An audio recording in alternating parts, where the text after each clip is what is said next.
வரலாற்று சிறப்பு மிக்க விழாவாகும் சீரோடும் சிறப்போடும் பேரோடும் புகழோடும் கொண்டாடும் இவ்விழாவிற்கு சிறப்பு விருந்தினராக அகில இந்திய அளவில் பெருமைக்குரிய பேச்சாளருமான விடுதலை சிறுத்தைகளின் கட்சியின் தலைவரான பாராளுமன்ற உறுப்பினருமான தோழர் Thol Thirumavalavan. Here I want to ask apology and sorry for that. He is a doctor. I have to say Dr. Thirumavalavan. And he got a doctorate. That I will come back. That is it. Yes, Thol Thirumavalavan அவர்களை புரிந்து பெருமை சேர்த்தமைக்காக அவர் association அகில இந்திய bank of Baroda பிற்படுத்தப்பட்ட சங்கத்தின் பொதுச் செயலாளராக நான் இரு கை கூப்பி வணங்கி வரவேற்பது மகிழ்ச்சி பெறுகிறேன். காட்டுக்குள் கர்ஜிக்கும் அரிமா போல நாட்டிலே கர்ஜிக்கும் திருமா அவர்களை விடவும் பொருத்தமான சிறப்பு விருந்தினரை 8வது தேசிய மாநாட்டினை வரலாற்று சிறப்பு மிக்க மாநாடாக ஆக்க வேறு எவரும் இல்லை என்பதனால் சிறப்புரையாற்ற அரிமாவான திருமா அவர்களை அழைக்கின்றோம். சங்கத்தின் சார்பாக சிங்கத்தினை வணங்கி பார்க்கின்றேன். Arima in the Tamil, it is a line that is a roaring line in the parliament. You might have observed in that way only I coined the word in the Tamil. So please understand that. Actually, let me not make much our precious time since you all, I am also eagerly waiting to hear the special addresses of our great personality, Vidudalai Sirthigal party leader, Thol Thirumavalavan sir. And all the dignitaries who have come today to make this conference a historic occasion come celebration. I would like to mention some points about the OBC reservation fights in the past and present. As OBC employees associated members, we must remember what are the contribution of the Dr. BR Ambedkar for the upliftment of other backward classes. When Pandit Jawaharlal Nehru was Prime Minister, Dr. Ambedkar gave his resignation letter on 27th December 1951.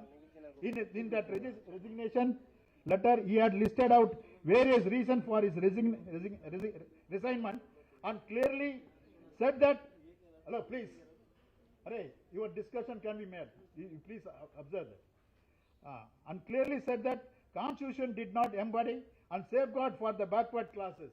It was left to be done by the executive government on the basis of the recommendation of the commission to be appointed by the president of our country. That time itself, he was made it. Right from the great social reformers, Thandai Periyar, Dr. BR Ambedkar, BP Mandal, the fight is still continuing. Our present leaders, Thiruma, our Mahadev Jankarji and other leaders, though our association are still struggling to achieve the rights, some of things, through continuous negotiation and talks, our Thiruma is holding the torch. Now, I fight for our legitimate rights so that our future generation, life and social justice must be saved. Let us get bigger and strength to collect the information and build database genius to deepen the social justice in our country.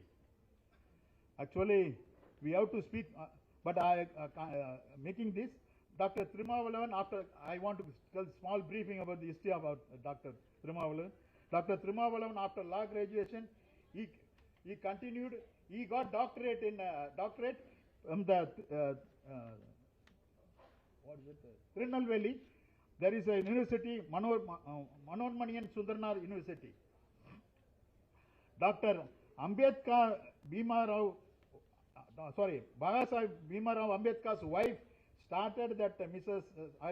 Savita Ambedkar Bharatiya Dalit Panthas party in Tamil Nadu unit. Convener is Sri Malaisamy. Am I correct, sir? Malaisamy, and he associated that time in the Panther party. And Thiruma sir made him to affiliated with the organization in 1983 in Elam struggle, mobilized student struggle.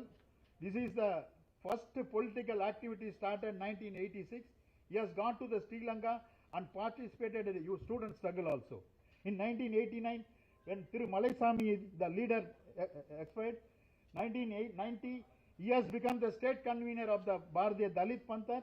He has changed the name as India Odukapatta Sirthigal, and also, if anything wrong, you can correct it. And also, hoisted the new flag for the association. In 1991, again changed the name as Vidudalai Sirthigal Katchi. what he is controlling. That is that. Initially, he boycotted the election. Only in 1999 he entered into the election politics, and he became the MLA in 2001. He became the MLA. You can clap for this all. And in 2009, first he has become the member of parliament.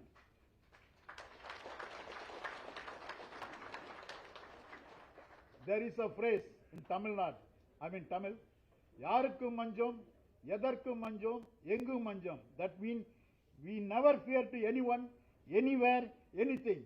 That is his character.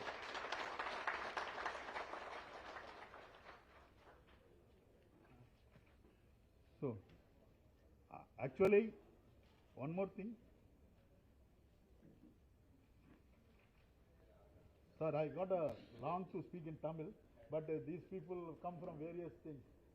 I want to impress you, but I don't want to.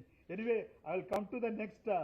I want to invite, I want to welcome our only one Federation General Secretary. You might be knowing, that name is echoing Karnanidhi. Federation is Karnanidhi, Karnanidhi is Federation. Not with any this thing. His contribution will speak. I used to say, whatever the strong organization, if you don't have the strong leader, that organization will not survive. The same way, though you are the strong leader, if the organization weak, we can take the organization to that height. That is a credit for me. I built this organization for 30 years. In that way, he built this federation for this almost more than 30 years. So we give the big hand for that. And before I am going for this, we want to salute all these three people. I want to give a standing ovation to these three people in that way.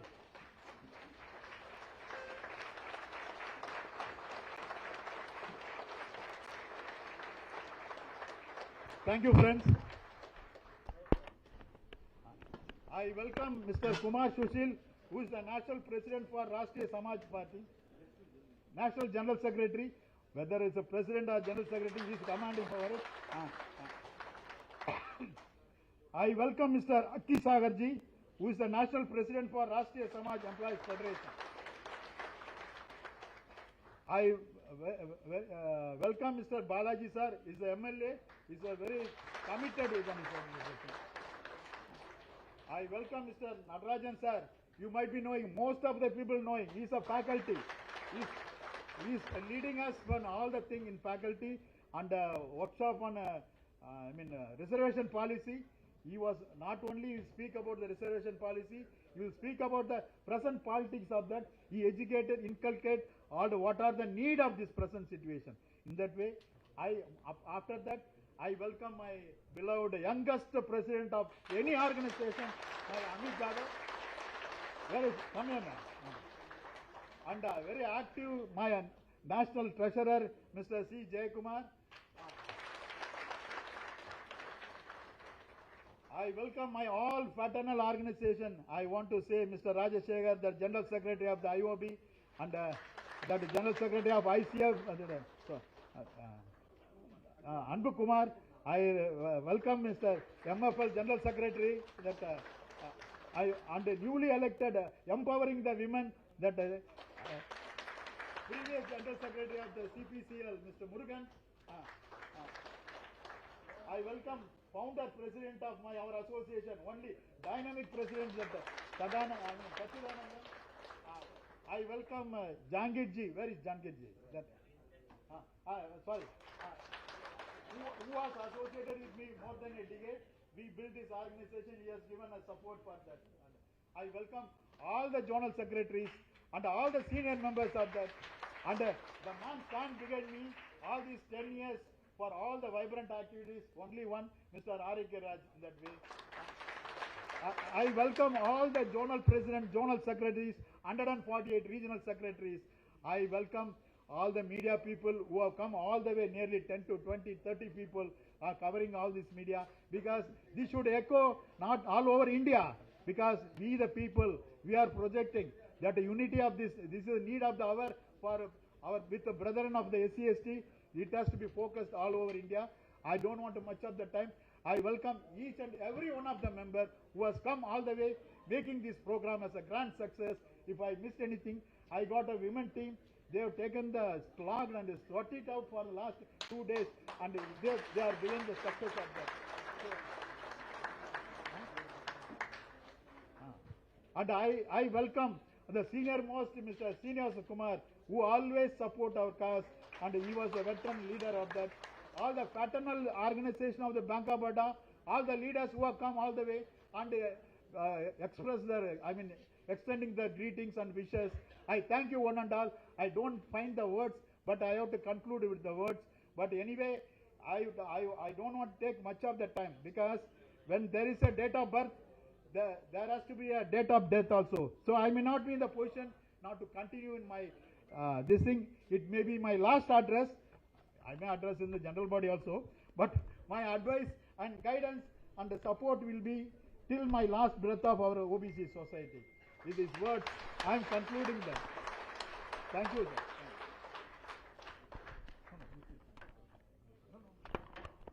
Thank you so much, sir, for the wonderful, informative and the warm welcome address.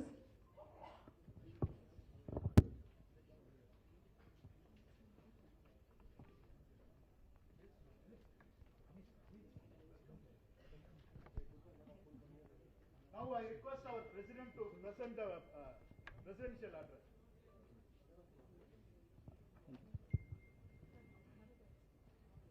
Bank of Baroda OBC Welfare Association Jindabad, Jindabad. Bank of Baroda OBC Welfare Association Jindabad. Bank of Baroda OBC Welfare Association Jindabad. Jindabad. Respected ladies and gentlemen, esteemed guests of today, respected members, all the fraternal organization leaders and all the OBC Welfare Association members. Good morning to all of you. I feel proud and honored to stand here before you today as the President of All India Bank of Baroda OBC Employees Welfare Association on this 8th conference and 30th years of celebration. It is a particular meaning to hold this significant meeting gathering in Chennai, because since all the people from all over India are gathered here, so many people ask me, sir, why Chennai? Chennai is a historical connection with the OBC movement, backward class. Tamil Nadu has been at the forefront of OBC movement in India, championing the cause and social justice and equality for the decades. It started from early 20s. I talk about 1916.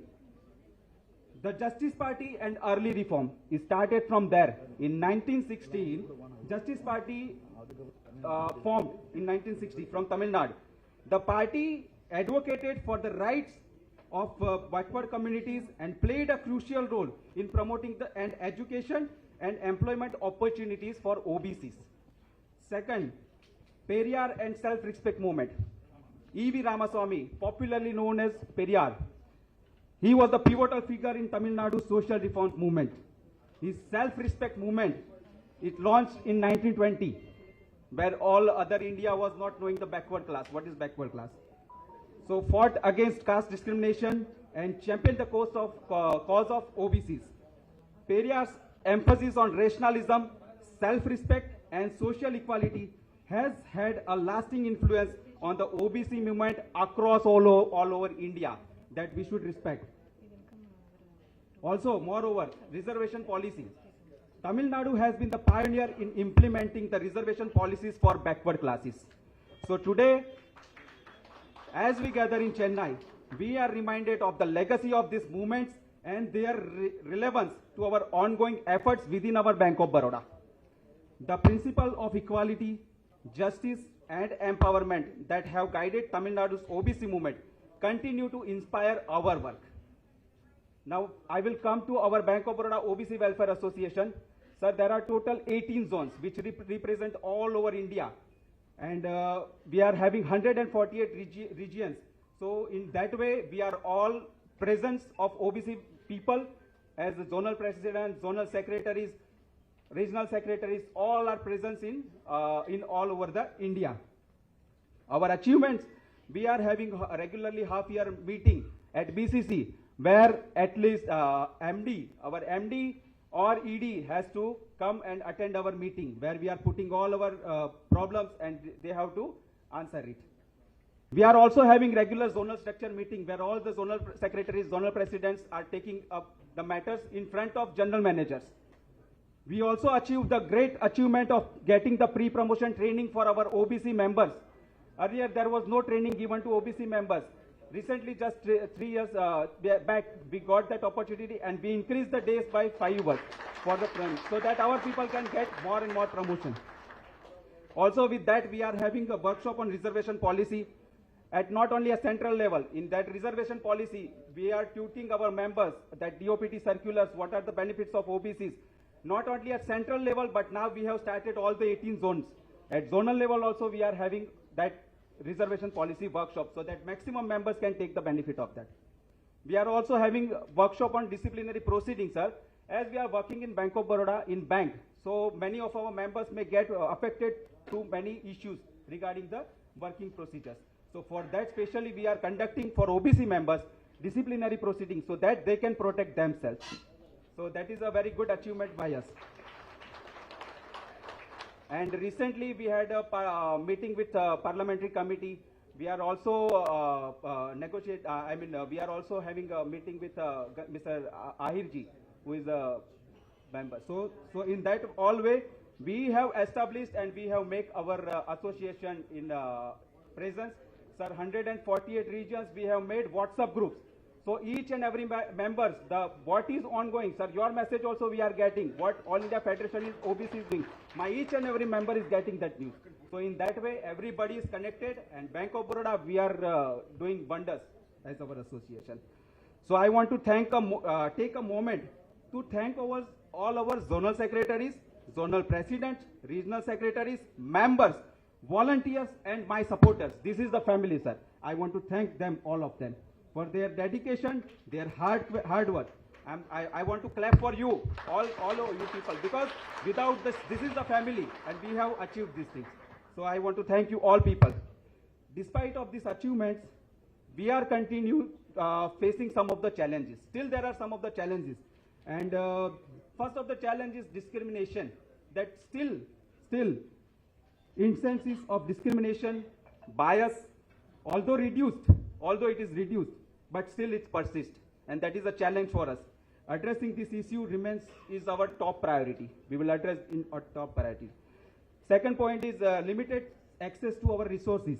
Our many OBC employees still struggle to access leadership opportunity. I'm not talking about only OBC Welfare Association, but Officers Association. So many things are there. So many leadership. We as a OBC members, we are still lack of accessing the leadership. That is my point. Economic disparity. Economic challenges continue to impact many members. Because of, I would like to thank our forefathers who fought for the OBC movement, and because of that, today we are working in the bank. And because of that, we are economically sound. But there are so many backward class. Still they are struggling. Still there are so many OBC people who are struggling for the they are going through economic crisis. So we have to work for that as a family. One challenge is work-life balance. Still it is a work-life balance, it is a common challenge for all the people, but particularly I am very much concerned about my employees, my members. Work-life balance is a major problem nowadays. So we are also going to fight for that also. So next point is greater representation. Greater representation at all level. As today, we all are in the bank, but where is our representation in top management? Still we have to struggle. Still, my people are not less than anyone, but still we have to struggle. So that is one of the challenge we have to fight with the greater representation everywhere. So today, as we share our experience, challenges, and success, let us also look to the future with hope and determination. Let us continue to build our achievement and remain united to fight for the rights and welfare of our OBC community. Let us use this conference as an opportunity to strengthen our bonds, share our insights, and collaborate on innovative solutions. Together we can build a more inclusive and equitable future of our OBC Welfare Association in Bank of Baroda. I expect all these things for all of you. Thank you for your dedication and for being here today. Let us make this conference a milestone, and our journey towards equality and empowerment will continue. Jai Hind, Jai OBC. Thank you.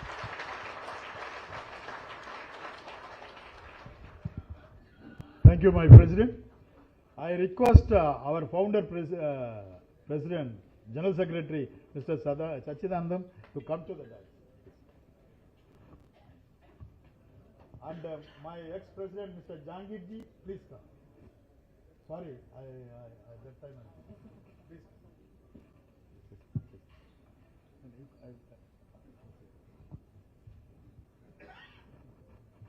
Now it is the time.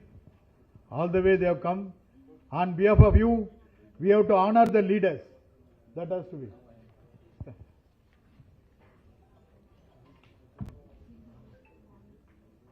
Quick.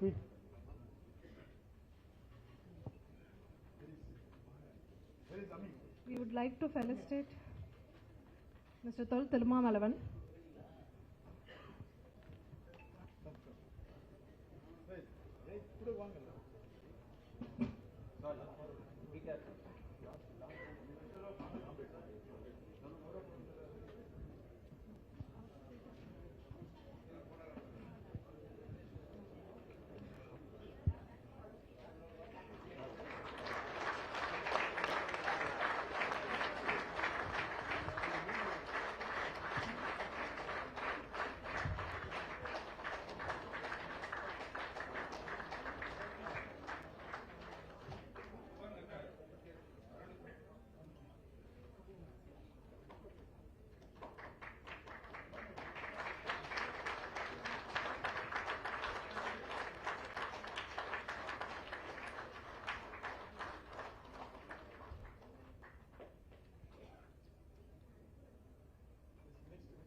Now it's time to felicitate our dignitary Thiru Mahadev Jankar sir with the shawl.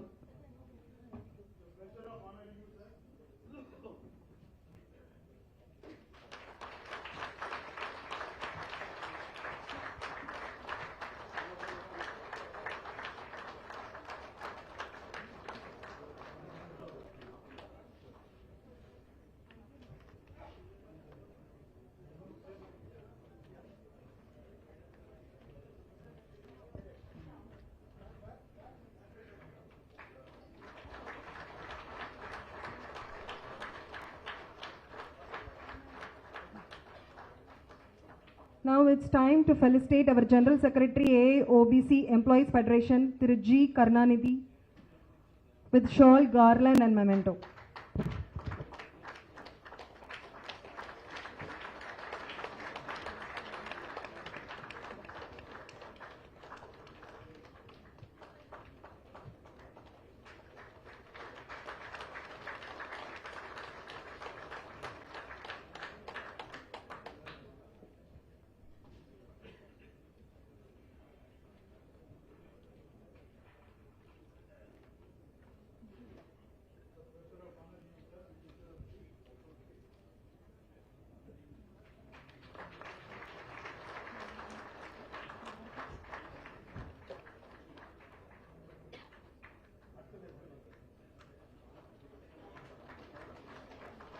Now we are honoring Thiru R. Nadarajan sir, Senior Advocate, Member Editorial Board, OBC Voice.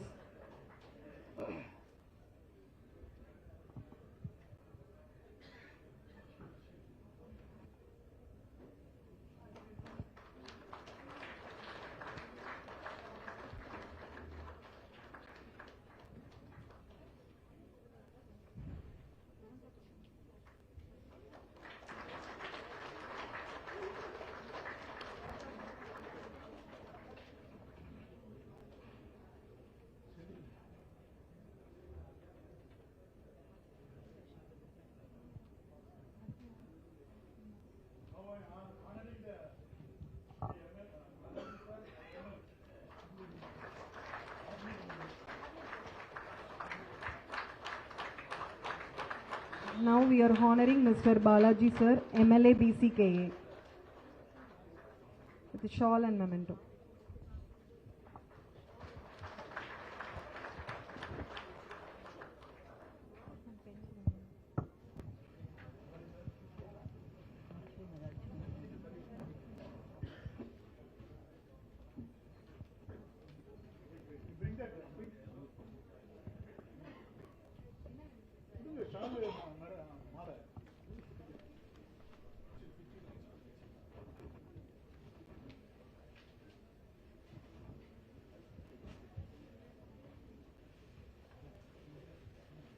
I'm honoring the National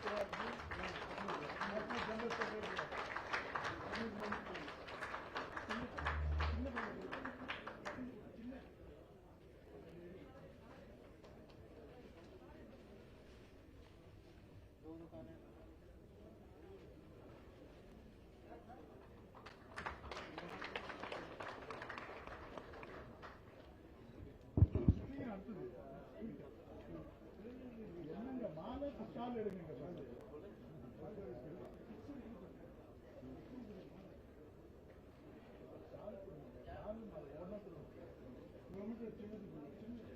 Actually, any seed has to grow as a tree.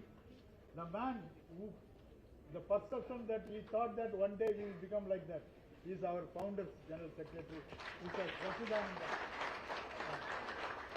Now we can have all the comfort of that. But that with the resistance of the management, he started this organization.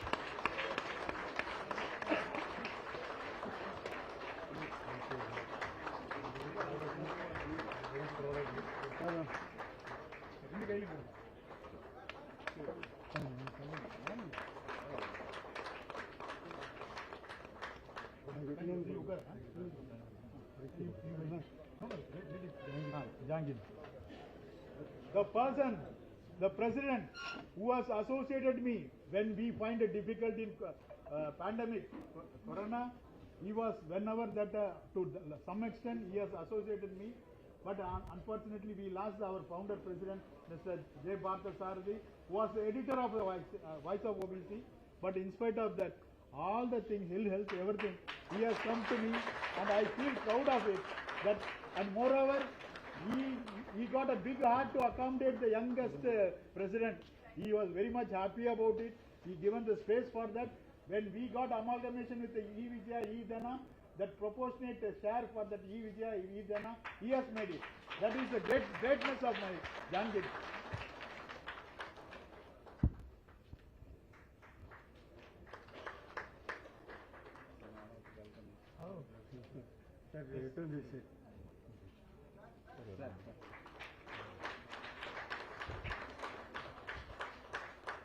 Thank you for the support. Thank you. One minute. I will come down.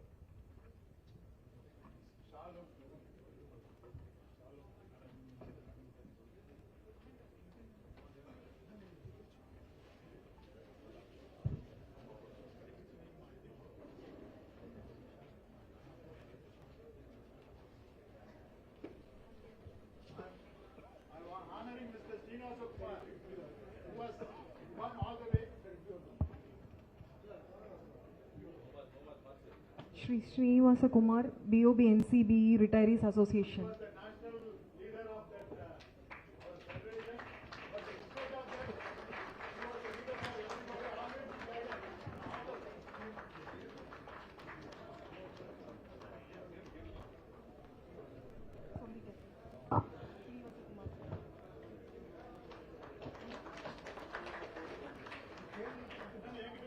I'm honoring the General Secretary of the IOB, Mr. Rajasekhar. Don't waste the time for speed up on it. Yes, sir.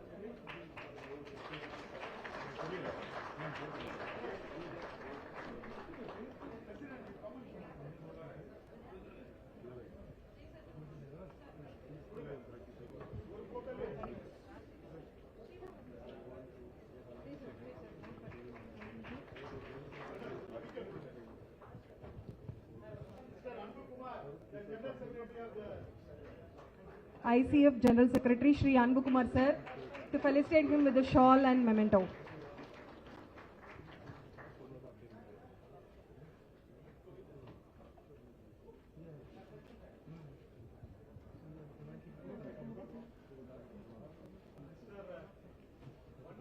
Now it's time to felicitate our General Secretary of MFI Shri Muthukumar sir with the shawl and memento.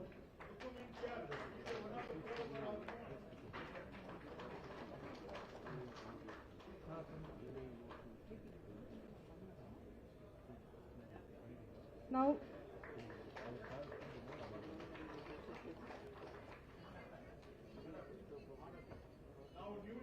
elected as a MFL, Women Empowerment of the Women General Secretary. It's time to felicitate Ms. Preeti from MFI with shawl and memento.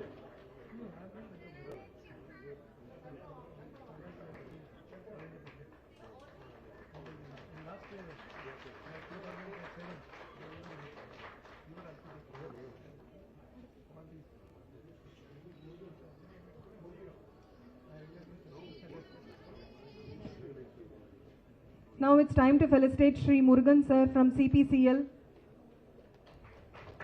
with a shawl and memento.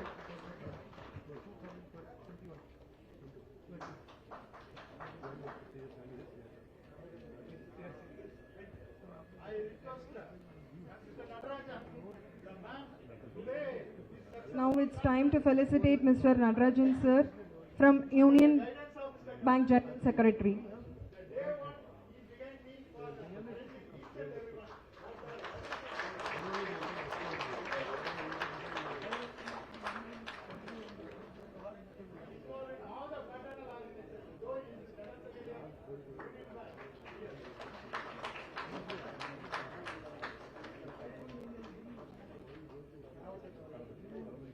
Now it's time to felicitate Mr. Thalapathy Pandian.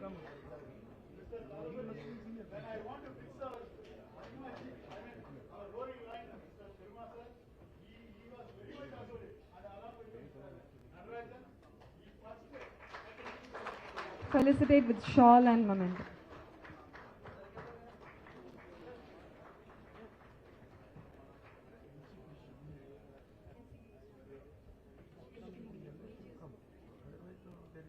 Now it's time to felicitate our NCBE Chennai Workman Union Unit Deputy General Secretary Sri Shanmugam sir with a shawl and memento.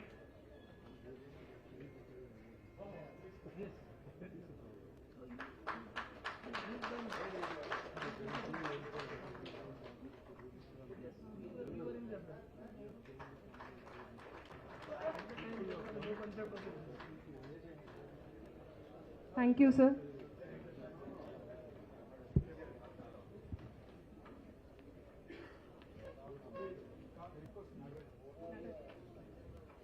Now I request through R. Natarajan sir, Senior Advocate, Member Editorial Board, OBC Voice, to address the dais. Please, sir.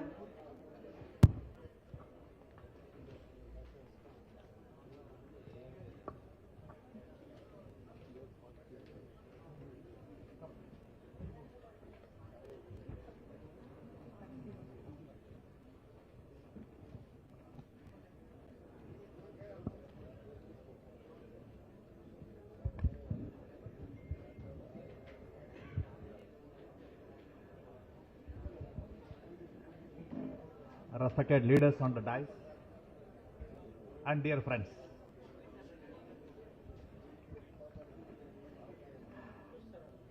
I am very happy to have been associated with this association for long,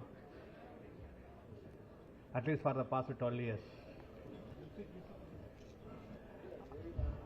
Mr.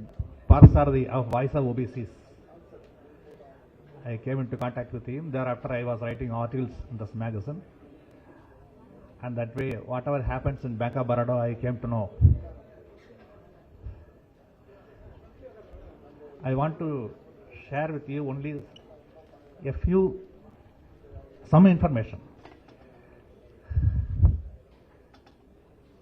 Social justice in all other countries means. Friends, this is the occasion. Please cooperate.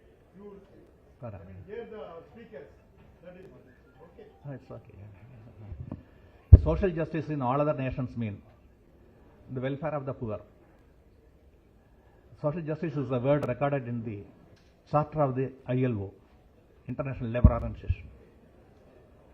Samuel Gompers, he was a trade union leader in USA, and he was the person who drafted the charter for the ILO in 1919. But in India, social justice means something more. It is not only labor welfare, it is not only the welfare of poor. Here, people have been made to be poor forever. And that was the invention of the caste system. In India, in the history, there was only a brief spell in the past 2500 years history, if we see, after Buddha. It was only for 250 years. There was no caste-related job. All people were doing all the work. I don't want to expand all that. All people were doing all the work. It is a recorded history. Only for 250 years. Thereafter, in 323, with the advent of Chandragupta Maurya and Chanakya, situations changed. Because they got the power. Chanakya, his Arthashastra, it's a notorious terrorist manual, and it has been castigated by Banabhatta of Kadambari. In Kadambari, Banabhatta writes, so castigating that Arthashastra,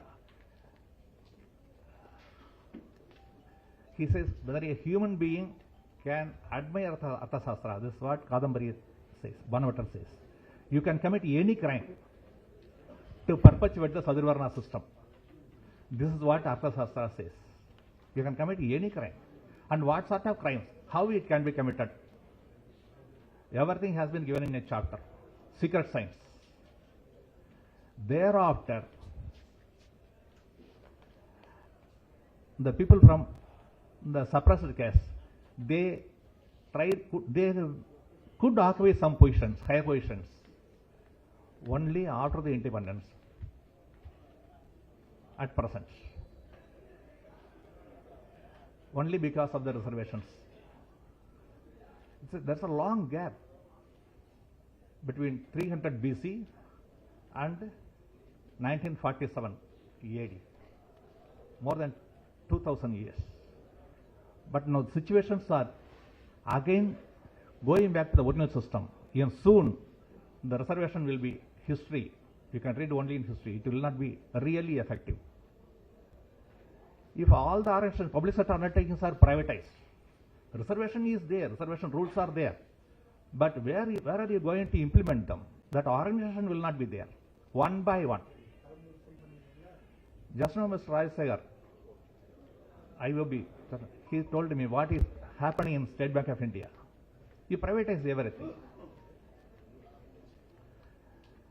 Thereafter reservation will be there, constitution will be there, everything will be there, but there is no place for implementing the reservations.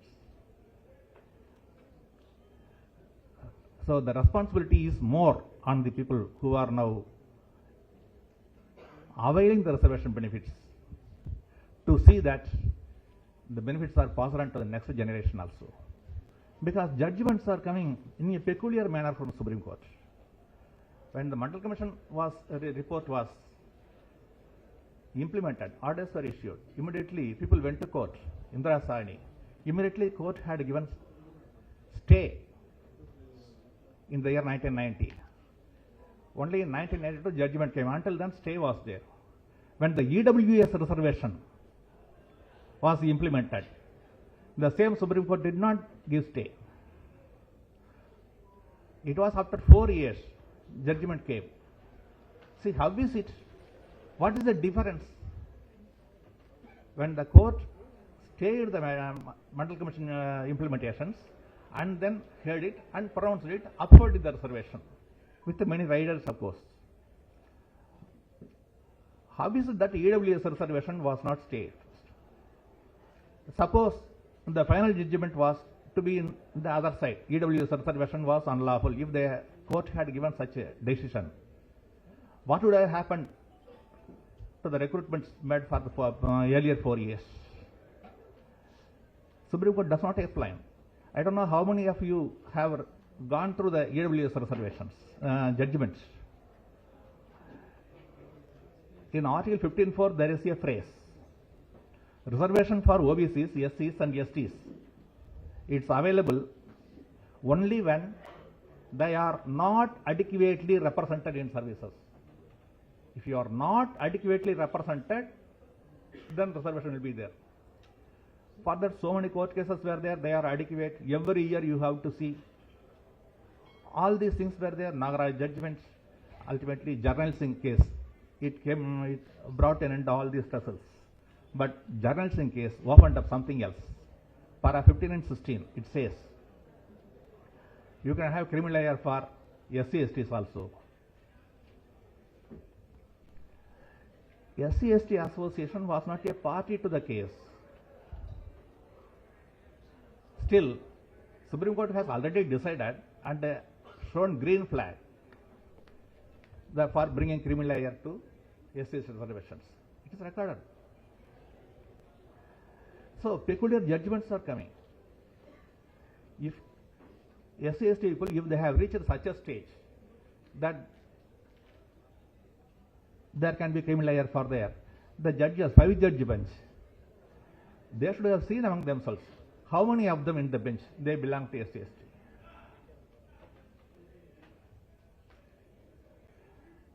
So judgments are coming in a peculiar manner only in various cases.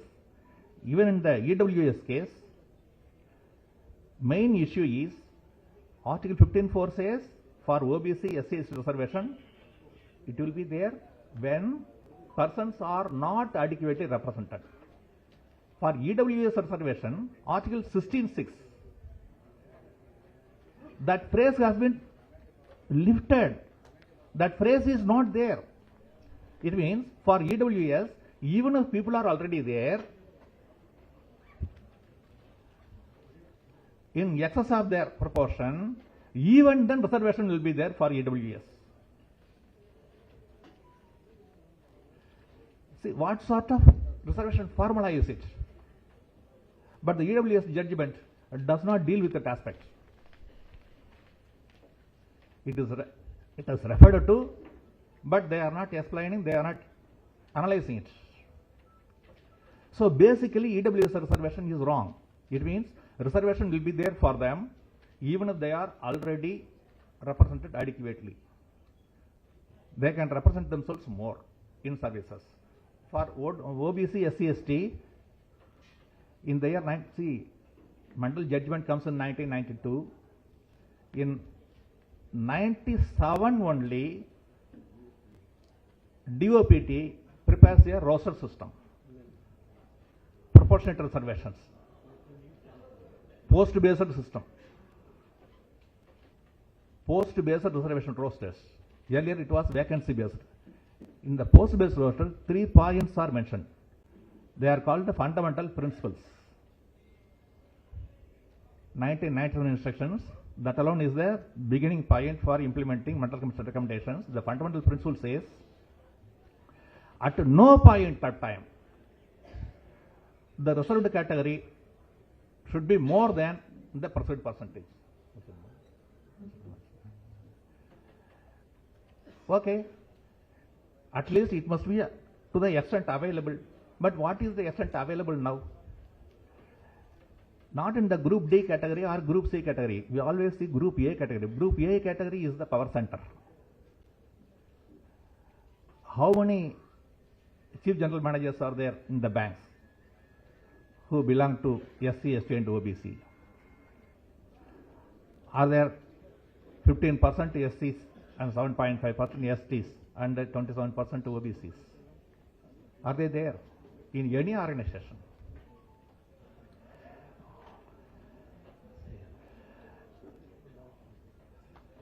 See, in the year 1997 only, Banking Services Recruitment Board, BSRB, comes to existence. 1977, after Janata Party came to power.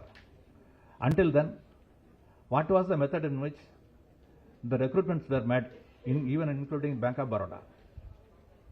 Just ask the elders. What was the reservation principles followed at that time?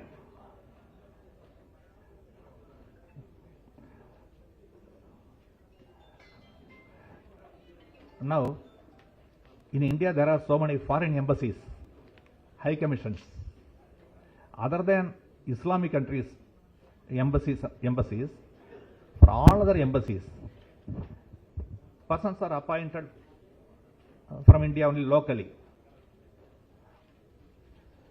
Who is appointed there? Just visit the ESIS here in Chennai. PS Information Service. Consulate office is there. You visit any consulate office of any embassy, Western embassies. Just go around and see how many people are there and they belong to what caste. How are they getting appointed there? You will find answer for the earlier question.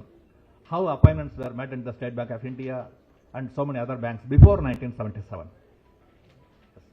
Okay. How are employees appointed in the research and analysis wing? Even now, it is called the relatives and associates wing.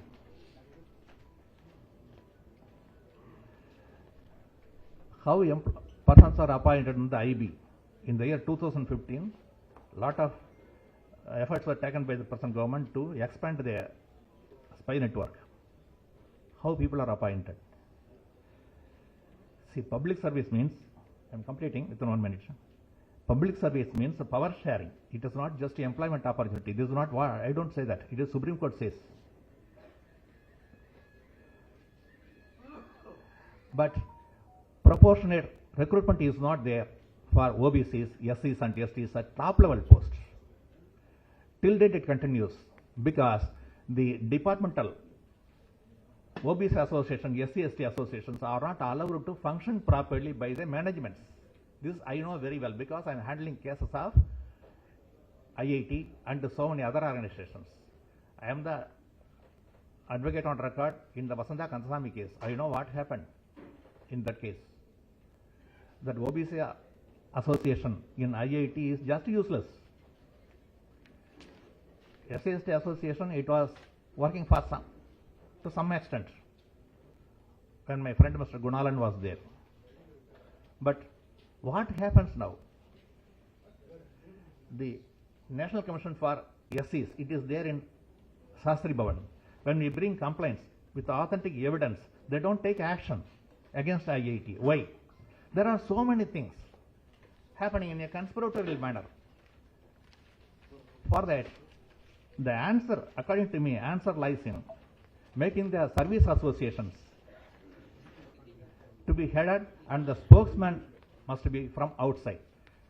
Because I know various departments, the service associations of SC/STs and OBCs and even trade unions, leave alone service, even trade unions in various departments,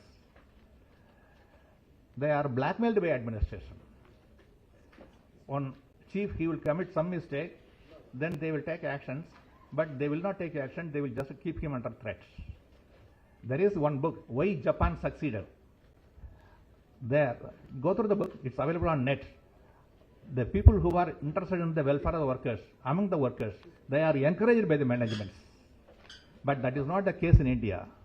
So please see, this reservation, again, it should not be a passing phase. The next generation, it must have vibrant association and it must work for the welfare, and there must be ultimately proportionate representation for all the castes in all the top level posts. In Switzerland, there are, in judiciary, 38 posts are there. Supreme Court, judiciary, there is a proportionate representation for all the cases in Supreme Court judges. So, in India also, let us work for the proportionate representation in top level posts. Thank you. Thank you, Mr. Natarajan sir. Actually, he can speak like a workshop. That we can go for it, because you will be get into the knowledge of so many things in the legal. But we want to hear the top leaders, speeches. So please bear with me. I request next speakers to speak little. I request Mr. Agnisagarji, please come.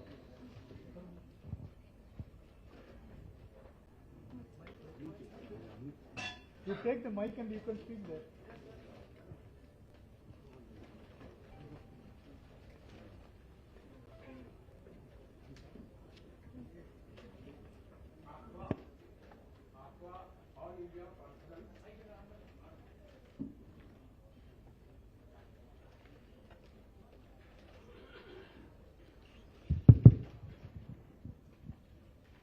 Bank of Baroda का 8वां conference और 30वीं वर्षगांठ पर हम सब इकट्ठे हुए हैं। Bank of Baroda ये सयाजीराव गायकवाड़ ने बनाई थी। सयाजीराव गायकवाड़ ये जिस तरह से हमारे राजर्षि शाहू है उसी तरह सोशल जस्टिस के लिए काम कर रहे थे गुजरात में, उनके बड़ौदा संस्थान में, और वो वर्ल्ड फेमस है। उनको याद करता हूँ, सयाजीराव गायकवाड़ को, और फिर मैं बैंक ऑफ बड़ौदा को बात करता हूँ। तो मुझे बहुत खुशी हुई हमारे जॉर्ज फर्नांडिस और हमारे साथी अमित जाधव, ये दोनों का मैंने इतना अच्छा सीमेंटिंग देखा है आज कि वो यंग है और ये हमारे रिटायर हो रहे हैं। जॉर्ज फर्नांडिस मेरी उम्र के हैं, मैं 67 साल का हूँ, वो भी 67 साल के हैं। मैं ज़्यादा नहीं बोलूँगा। मुझे बहुत अच्छा लगा हमारे नटराजन साहब ने एक बात की आपसे, वो मैं ढूंढ रहा था। उन्होंने बोला कि भारत में कास्टलेस सोसाइटी थी और वो 300 बीसी तक थी, 300 बीसी तक। उसके बाद एक कास्ट का जन्म हुआ और वो आगे तक यहाँ था, उसको लेकर हम सब लोग परेशान हैं। तो मतलब एक से बोला जाता है कि क्रांति प्रतिक्रांति, तो प्रतिक्रांति तब हो गई, किसी ने तो की और उसकी ने क्या हम लोग सजा भुगत रहे हैं। तो मुझे लगता है कि अभी हमको रिवॉल्यूशन करना है, रिवॉल्यूशन करना है, वो करना है। तो मैं अभी वापस आता हूं बैंक ऑफ बड़ौदा कर। आज हमारे एक एमपी हमारे साथ में बैठे हैं, ही is a member of parliament, हमारे तिरुमावलम जी, नाम में थोड़ी गलती हो जाती है, वो मेंबर ऑफ पार्लियामेंट है। और अभी के नए आने वाले पार्लियामेंट में जाने वाले महादेव जी जानकर हमारे साथ में बैठे हैं, श्योर जाएंगे। हमारे साथ एक एमएलए बैठे हैं और हमारे जॉर्ज फर्नांडिस ने सही कहा, लीडर ही हमको मार्गदर्शन करता है। He shows us the leader is the best main thing. तो हमारे Karunanidhi, he is the good leader for OBCs in throughout India. He is a knowledgeable person, socially equally political also. लेकिन मैं now I am actually Amit Yadav, वो बात incidence बताता हूं। वो जो उनका पैम्पलेट था, it was in English. The day before, मतलब मैं asked Amit Yadav why it is not in Hindi. तो बोले सर, तो I told him you make it in Hindi. So what happened? So he was unable to make it. So I told him I have already prepared, and I sent him. He is here. Okay. So what I did, what I am going to do is connect South India and North India.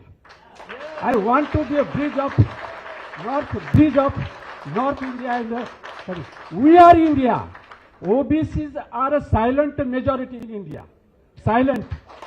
But when this silent majority will be a vocal majority, then there will be a rule of OBC in India.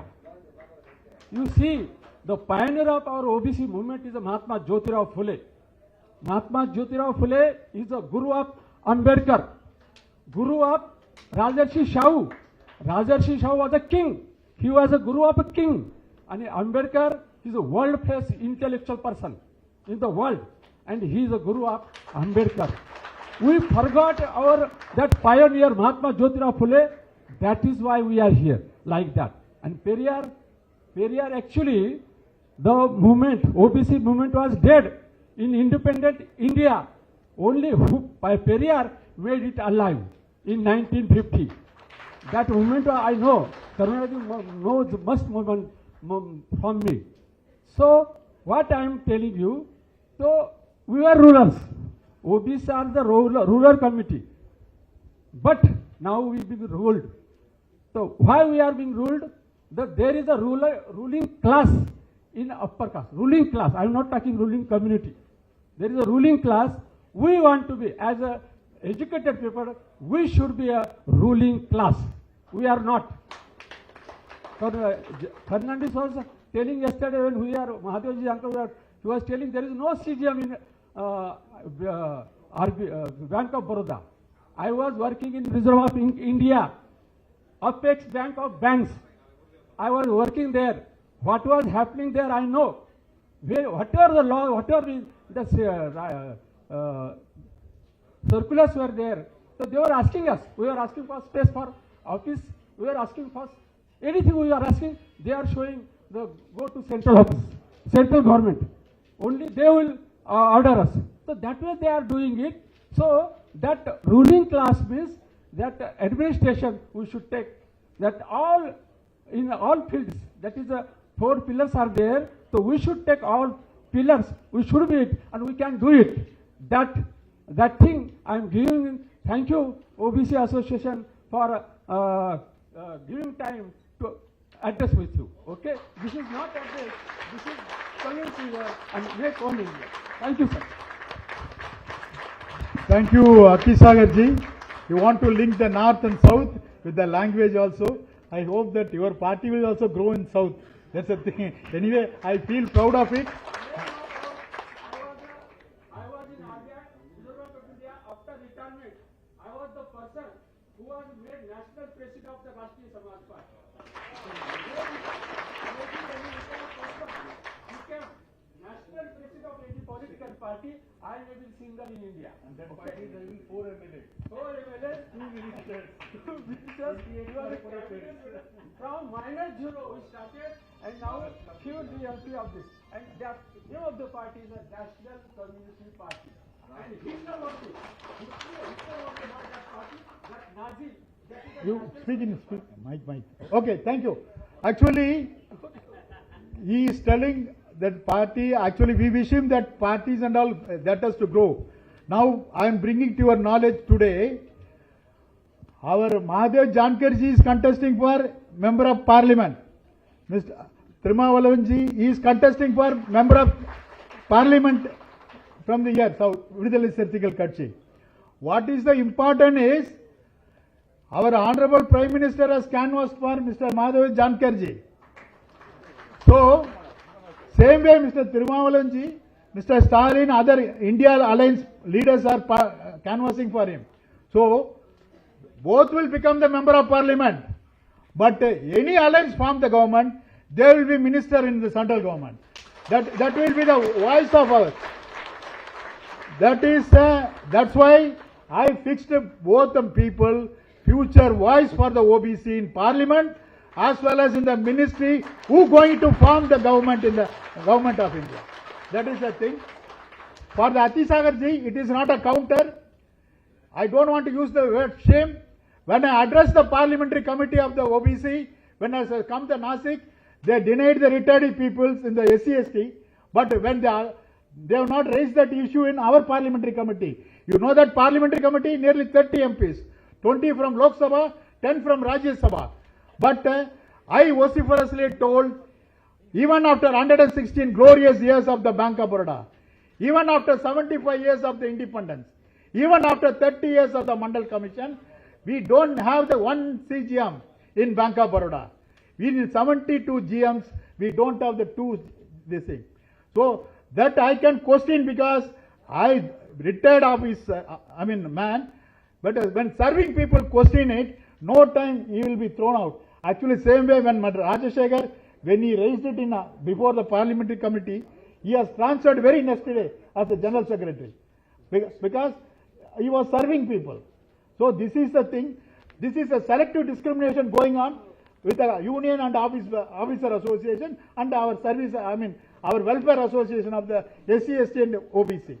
I don't want to make it, and this is not creating this because already I made up my mind. I made up already my mind, but this for the future of our SC/ST community and OBC, this should not be selective discrimination. When the dominant caste, upper caste can be allowed in the trade union, who are signing in the industry, who are signing in the bank wise, why that has to be denied in our OBC association and SC/ST association? That is the crux. What they are, parliamentary committee has to solve the existing issues. They are creating more issues. That is unfortunate. That is the disgrace. Even that the chairman of the parliamentary committee is saying that when we got that, along with the Karnanidhi ji, like me, in the evening you serve the coffee tea to the people and advice. Whereas in the age of 70, he can be the member of parliament. In the age of 70, he can be the chairman of parliamentary committee. But whereas we people should not hold the position in our OBC people for a oppressed class. This is a shame for this country. This is because of the political appointee. That has to be focused. That will take the care of by the leaders. That I don't want to make it. This is a present crisis. It is existing in all the banks. So now I request this. Fernandez told about this retired people and retired. But what I am telling you, I was as an ex-president RBI, I am telling you. So what I was thinking, the leader should be afterward, retired person should retire from the bank and they should leave it. That way I was thinking. But now I am correcting myself. So actually that is true. But he has groomed leader like Amit Yadav. So he has that capacity. So my point was that he should groom a leader like. So after I'm finishing it. So youth people, you Bank of Baroda people, you think about it. We should have a leader like senior man, experienced man. Anyhow, we should have a experienced leader that you look after. That is why I'm telling. I'm here to tell. Thank you. Thank you. Now, the really committed man, Mr. Balaji, the MLA, I request him to address few minutes.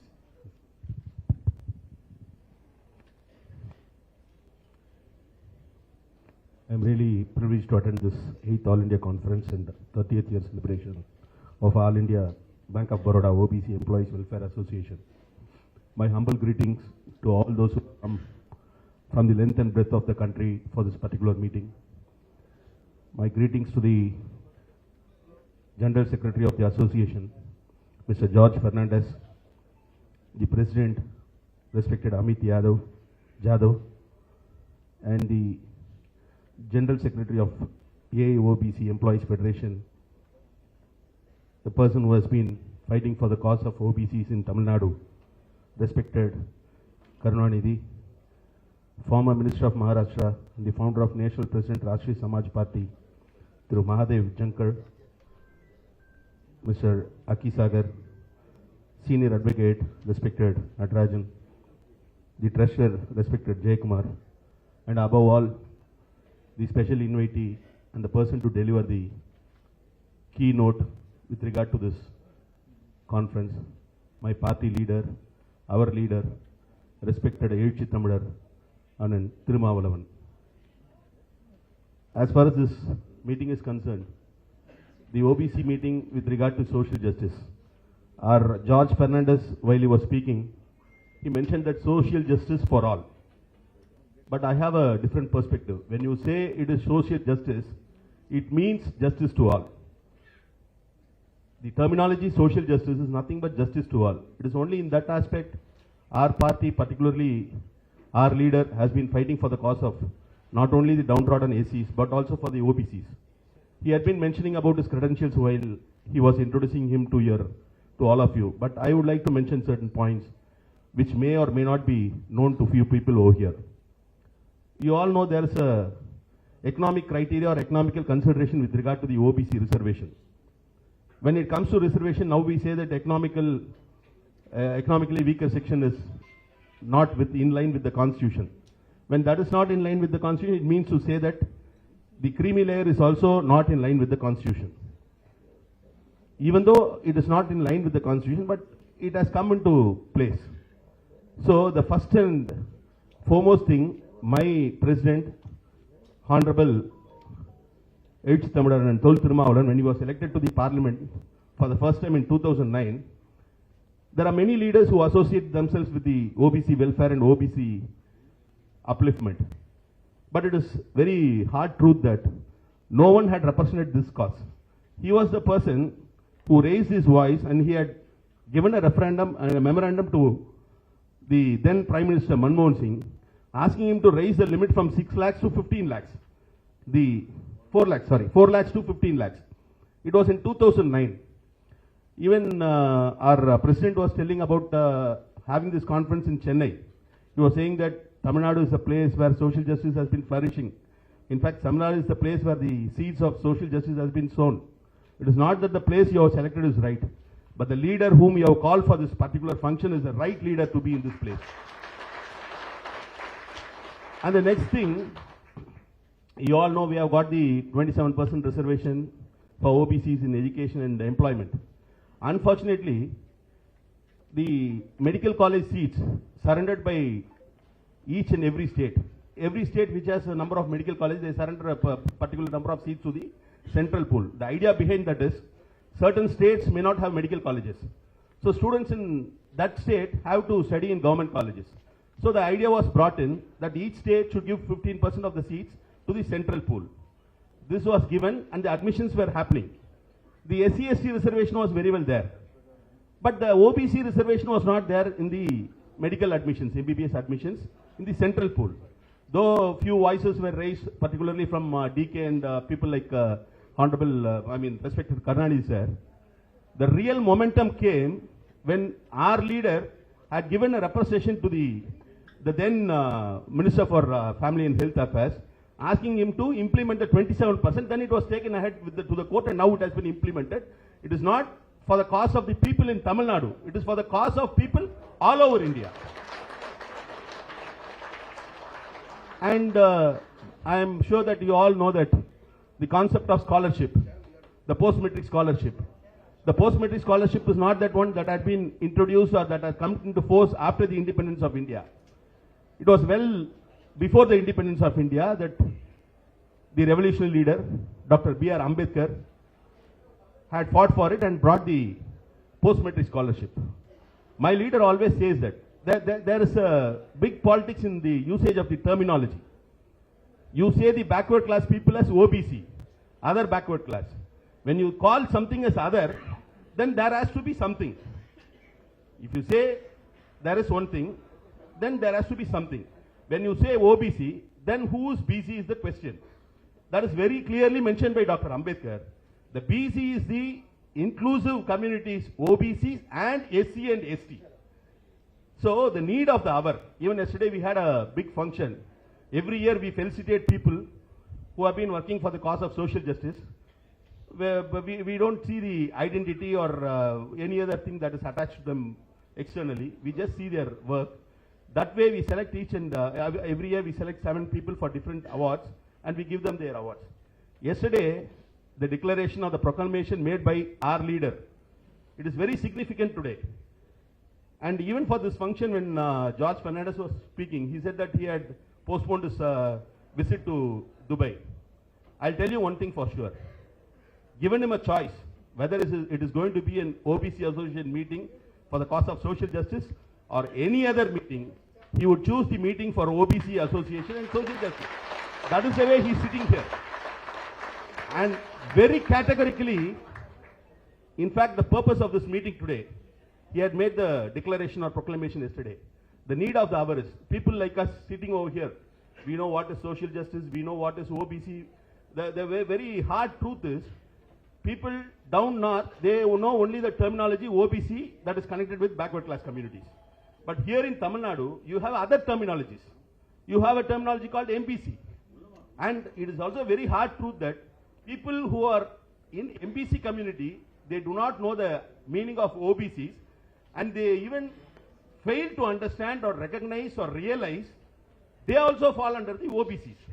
So the real need of the hour is, while you are fighting for all the causes to establish the social justice in your particular arena or in your particular segment, you have a larger task. The larger task is taking the point of social justice and bringing it in light to all people all over India, and I hope you will be doing that. When you do that, then we do not have any reason or we do not have anything to ask for. All things will come to us. That way I wish this association all success. My humble thanks for this association.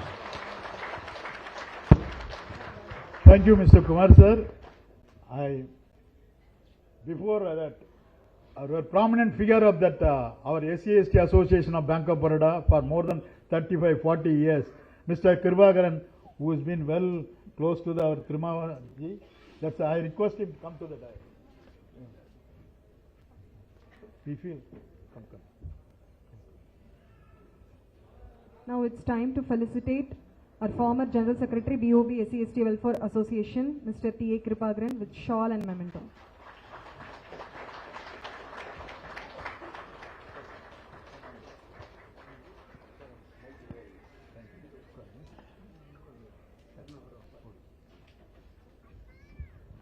Now I request our founder president, Mr. Chachidanandam. My fear is if we start speaking, he forget himself. I have to restrict him to reduce the speech. So I request Mr. Chachidanandam to speak. Thank you, Judge. You cautioned me.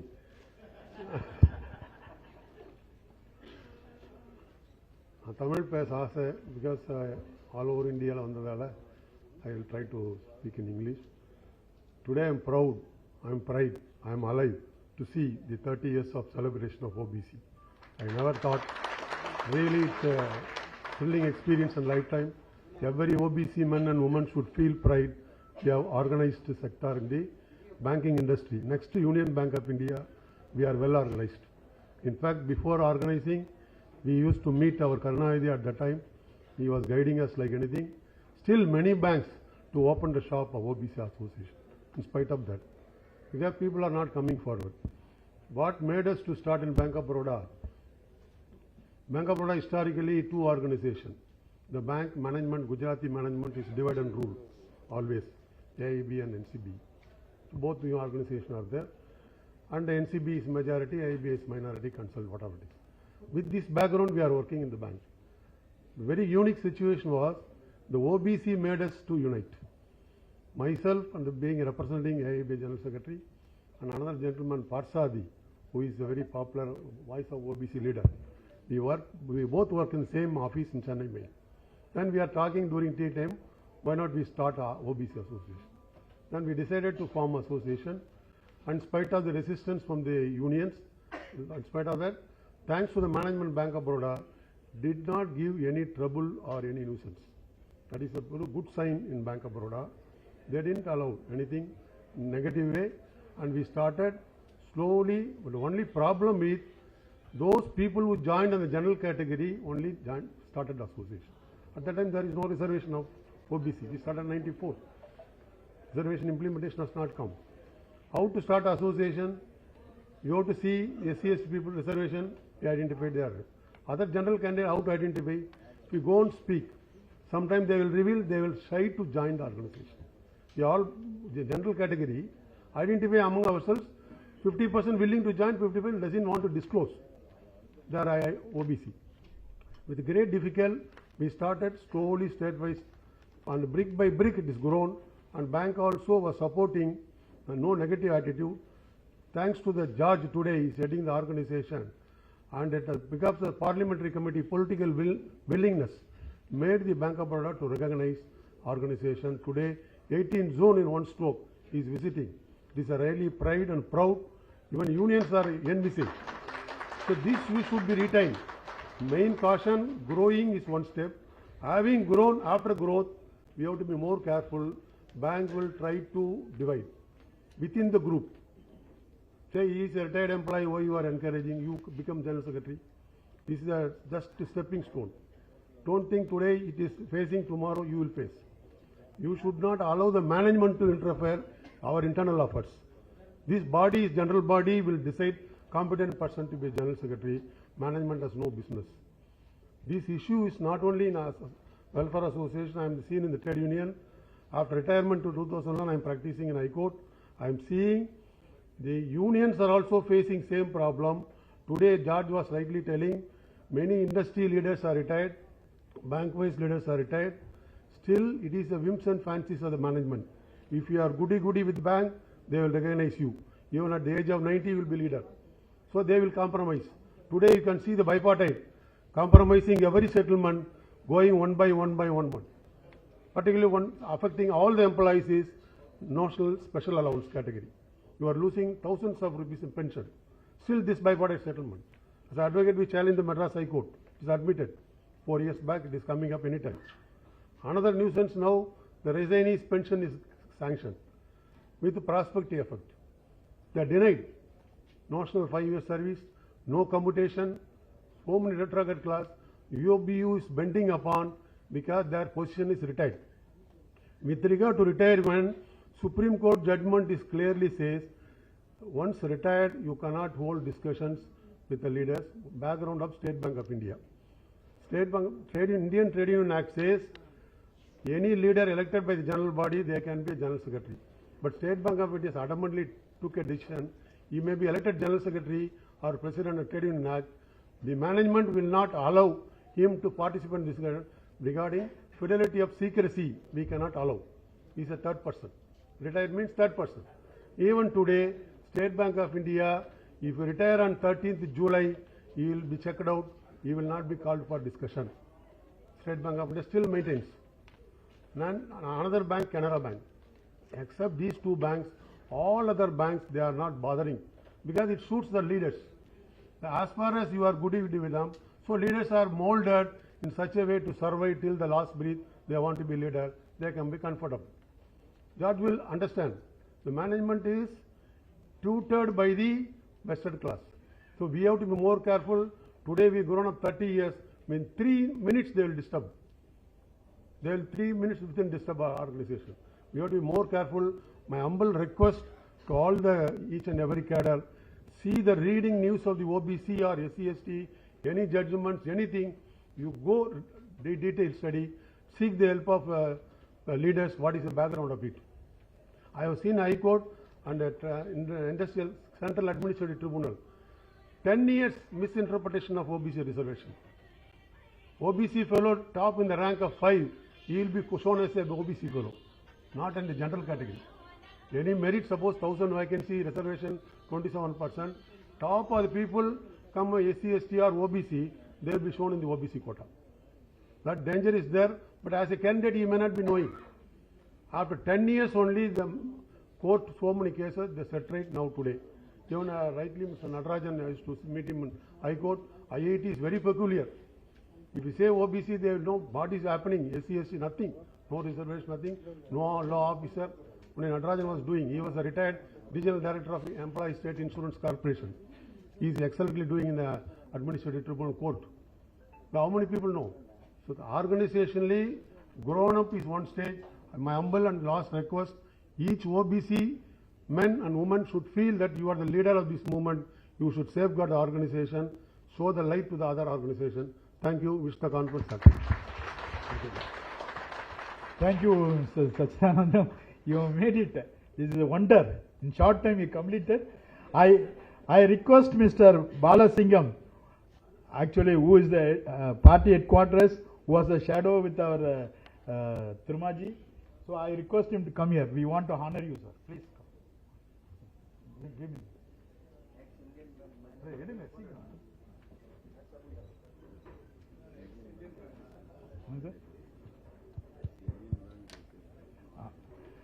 And moreover, All India General Secretary of Indian Bank, that is a coincidence with us, because he is a SC/ST leader of the Indian Bank.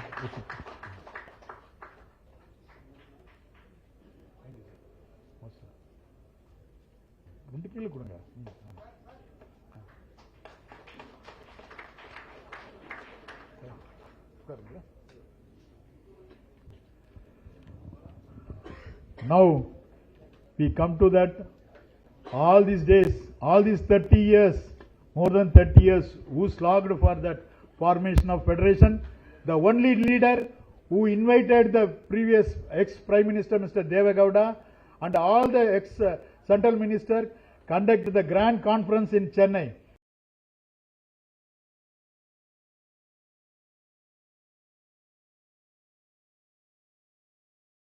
Organization all over India, the public sector units, we are making that. So I request Mr. Karnanidhi to come and address. Mike, sir.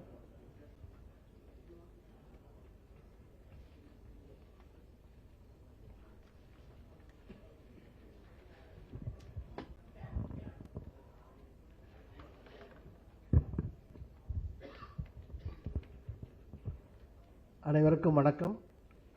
Good morning to everyone. At the outset,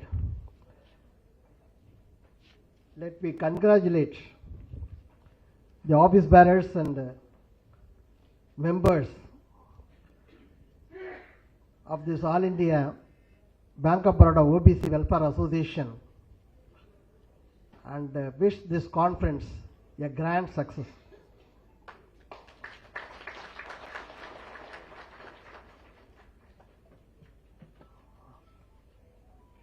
Respected Brother Mahadev Jankar, former Minister of Maharashtra and founder of the Rashtriya Samaj Party,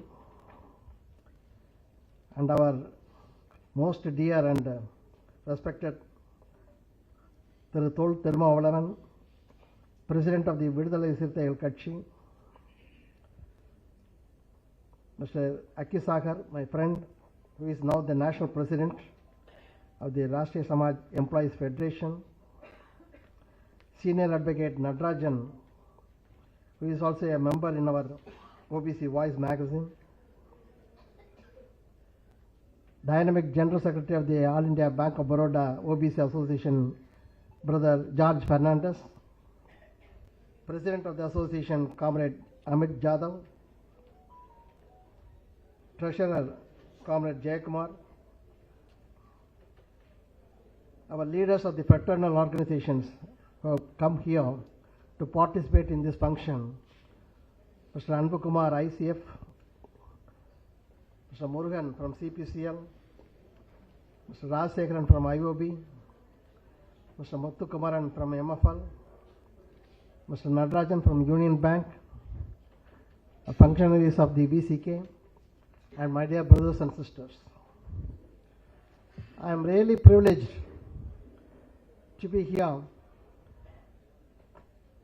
to participate and greet and address this 8th All India Conference, coinciding with your 30th year celebration of this great association. It is not an easy task to take an organization continuously and consistently fighting for social justice for a 30-year-long period with all vibrancy which this association has done.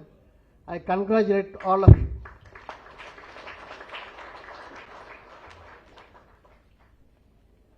I just recall the great leaders who founded this association. Mr. Sachidanandam, who is here, and our late J. Parthasarathi, was also an editor of the Voice of OBC magazine, who would have been very much happy to see this kind of function here, but we miss him very much.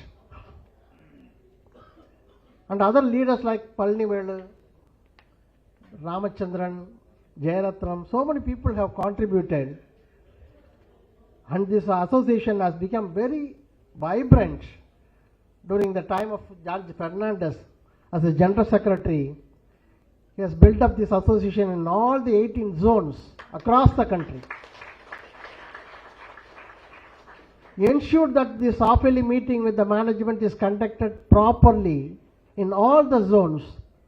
In fact, he visited personally despite his physical issues. And what we are seeing today, we can see the contribution of George Fernandez more on this. I congratulate him also. When I was preparing for coming to this function, I just saw the annual report of your Bank of Baroda of last year. The report has given the total staff strength of your bank, wherein they have given the various categories also, how much they are present in this bank.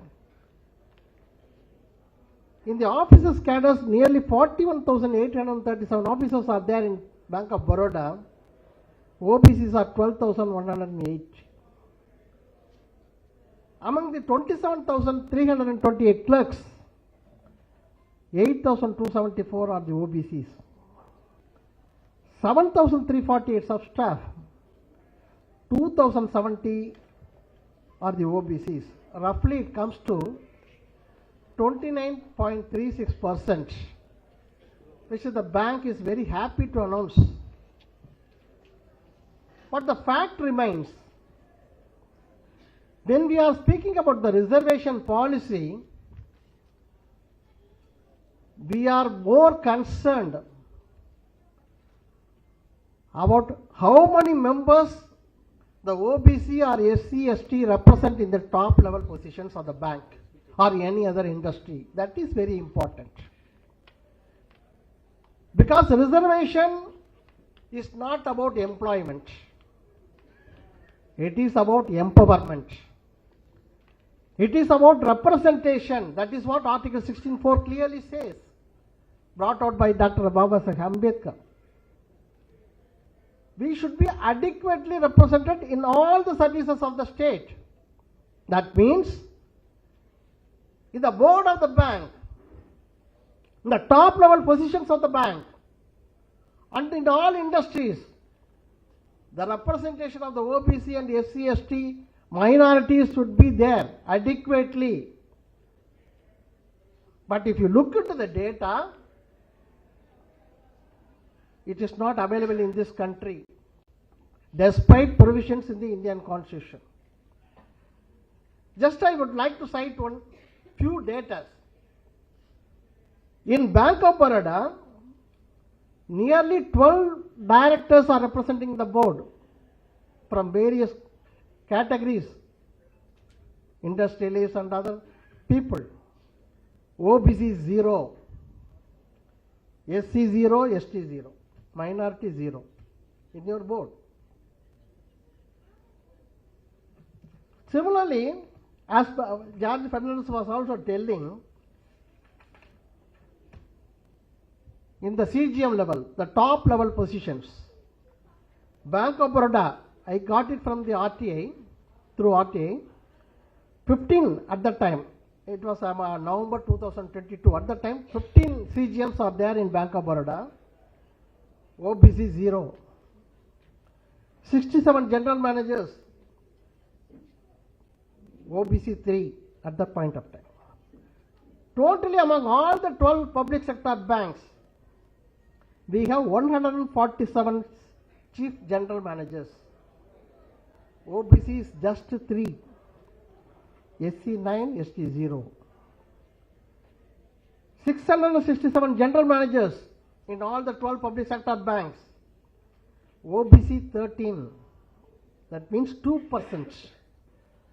A population of nearly 60% of the country represents just 2% in the decision making process.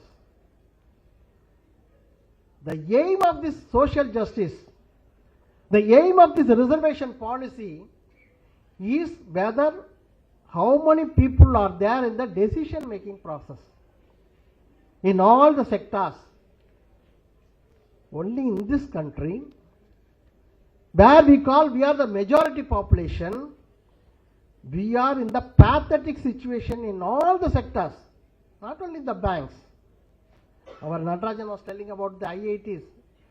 In all the central universities, in the judiciary, in the media, in the education institutions, in the public sector enterprises, in the government sectors, our representation in the top level is less than 5%.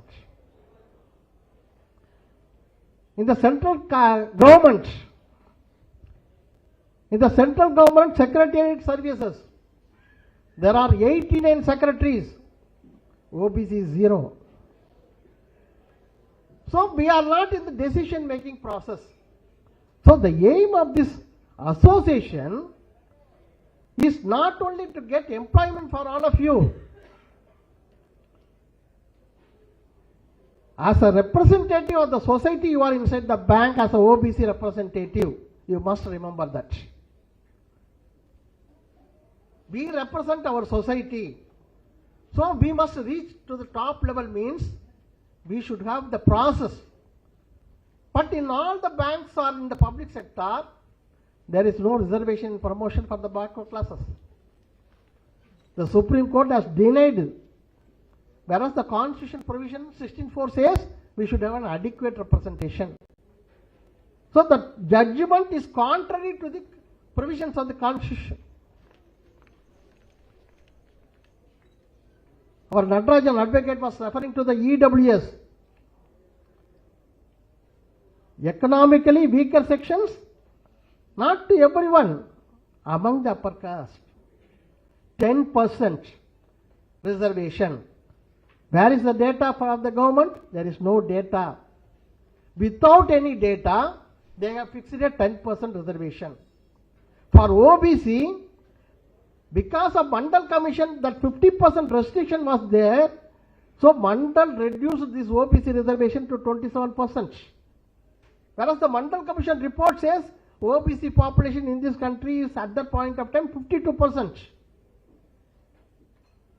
Because to restrict it below 50%, already SC/ST reservation is there 22.5, he restricted to 27%. So when the EWS reservation has been implemented by this union government in 2019, they have breached the 50% ceiling. Now the overall reservation is 59.5%. So we demanded from our federation that this 50% ceiling should be removed.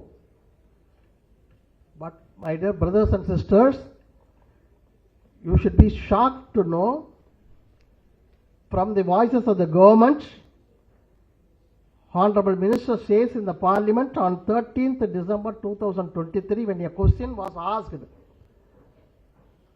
about this 50% ceiling to be removed to pay for increase of reservation percentage for OBC and SC/ST, the government says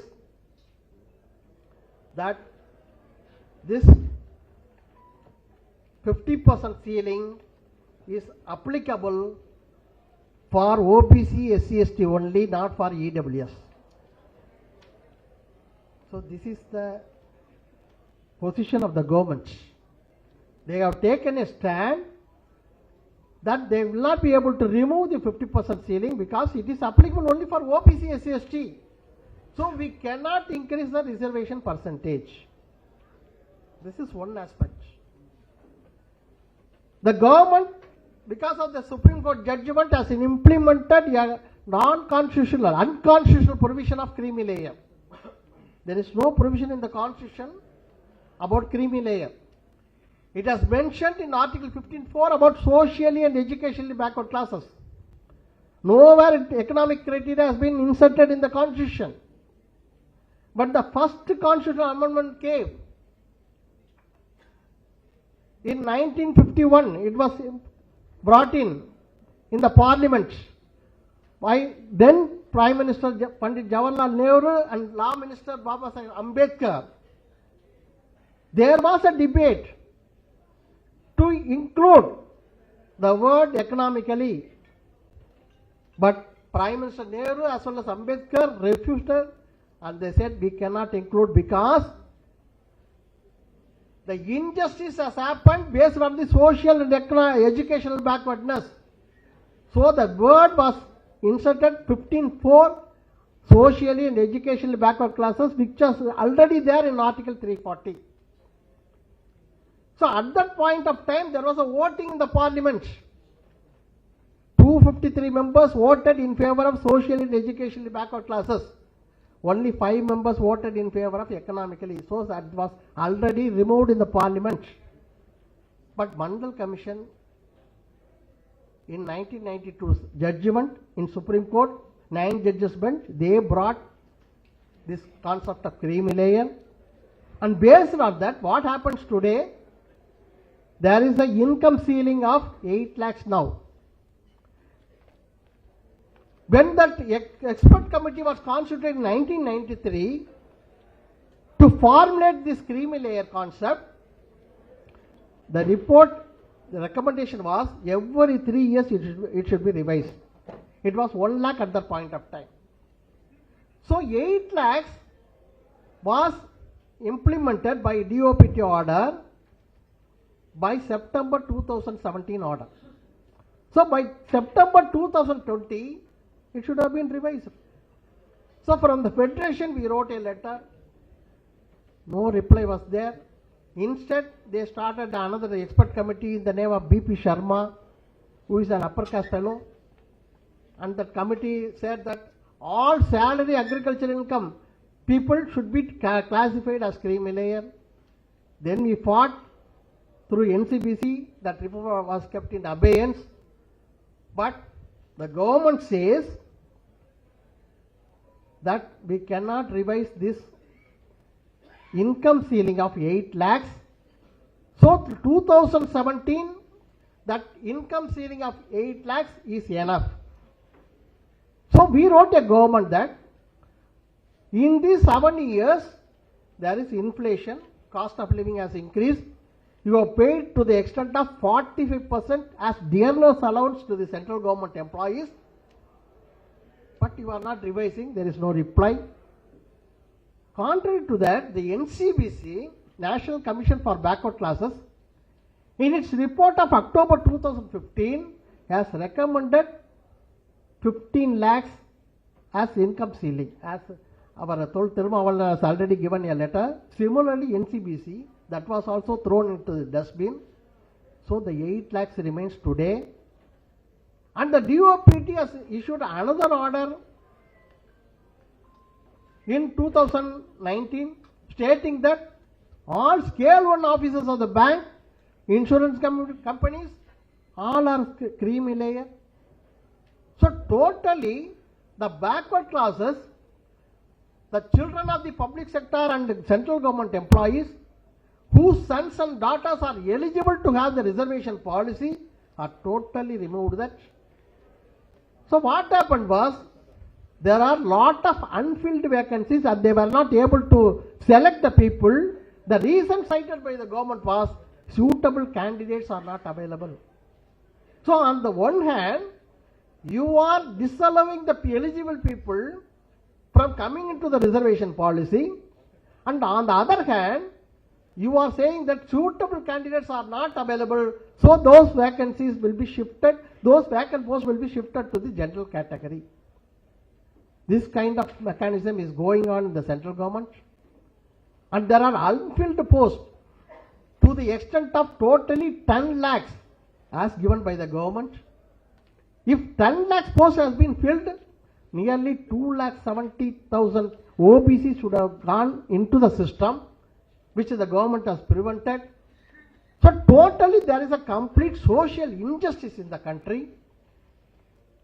And this association, which has been formed to cater to the needs of the OBC employees of Bank of Baroda, has a greater role today to go beyond this Bank of Baroda and to look into the society and to look into the ills of this system and fight against this injustice meted out to the OBC and SC, ST and minority employees of this country.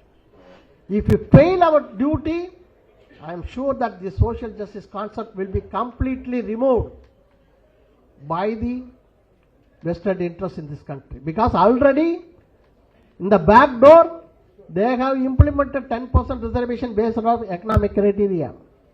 Now they say there is no ceiling of percentage, 50% ceiling not applicable for EWS.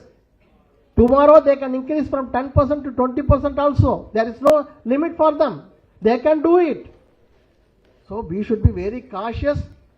Time has come for all of us to wake up and fight against this social injustice. So on this occasion, let us all take a pledge, and I think in your delegate session also, you have to deliberate all these matters and come as a united force and rally behind our All India Federation to fight against this injustice. Thank you, friends.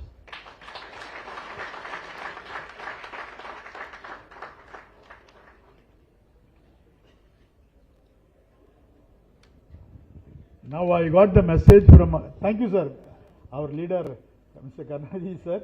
Actually, I think you might have got all the input regarding the OBC, and that I hope that there are other two leaders also.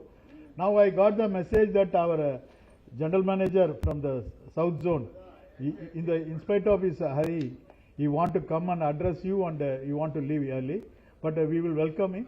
Meantime, only the visionary leader and our special guest. Not only that, I request him for giving the inaugural speech, Mr. Our Jankabji. And you want to speak?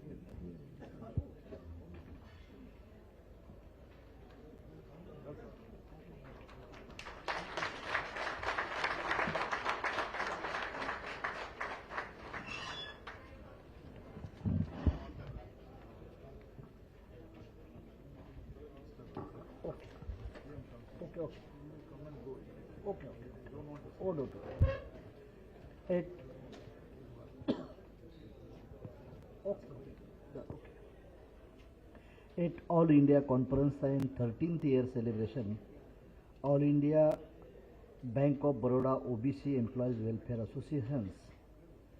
This dais, Mr. George Fernandez, the General Secretary of that bank, Thiru Amit Jadhav is the President of that, Mr. my elder brother, Mr. J. Karunanidhi, General Secretary, All India OBC Employees Federation, and Mr.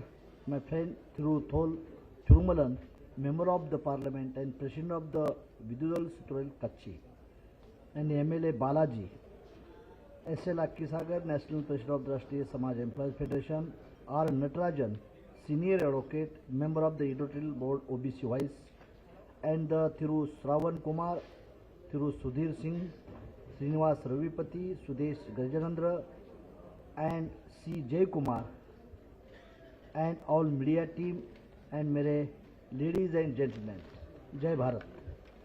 Today on the occasion of the 8th All India Council and 13th anniversary celebration of the All India Bank of Baroda Employees Welfare Association, I convey my heartfelt greeting to behalf of the Rashtriya Samaj Party. I thank the President of the organization, Mr. Amit Jadhav, and General Secretary George Fernandez, and the entire executive for the inviting me to this historic event.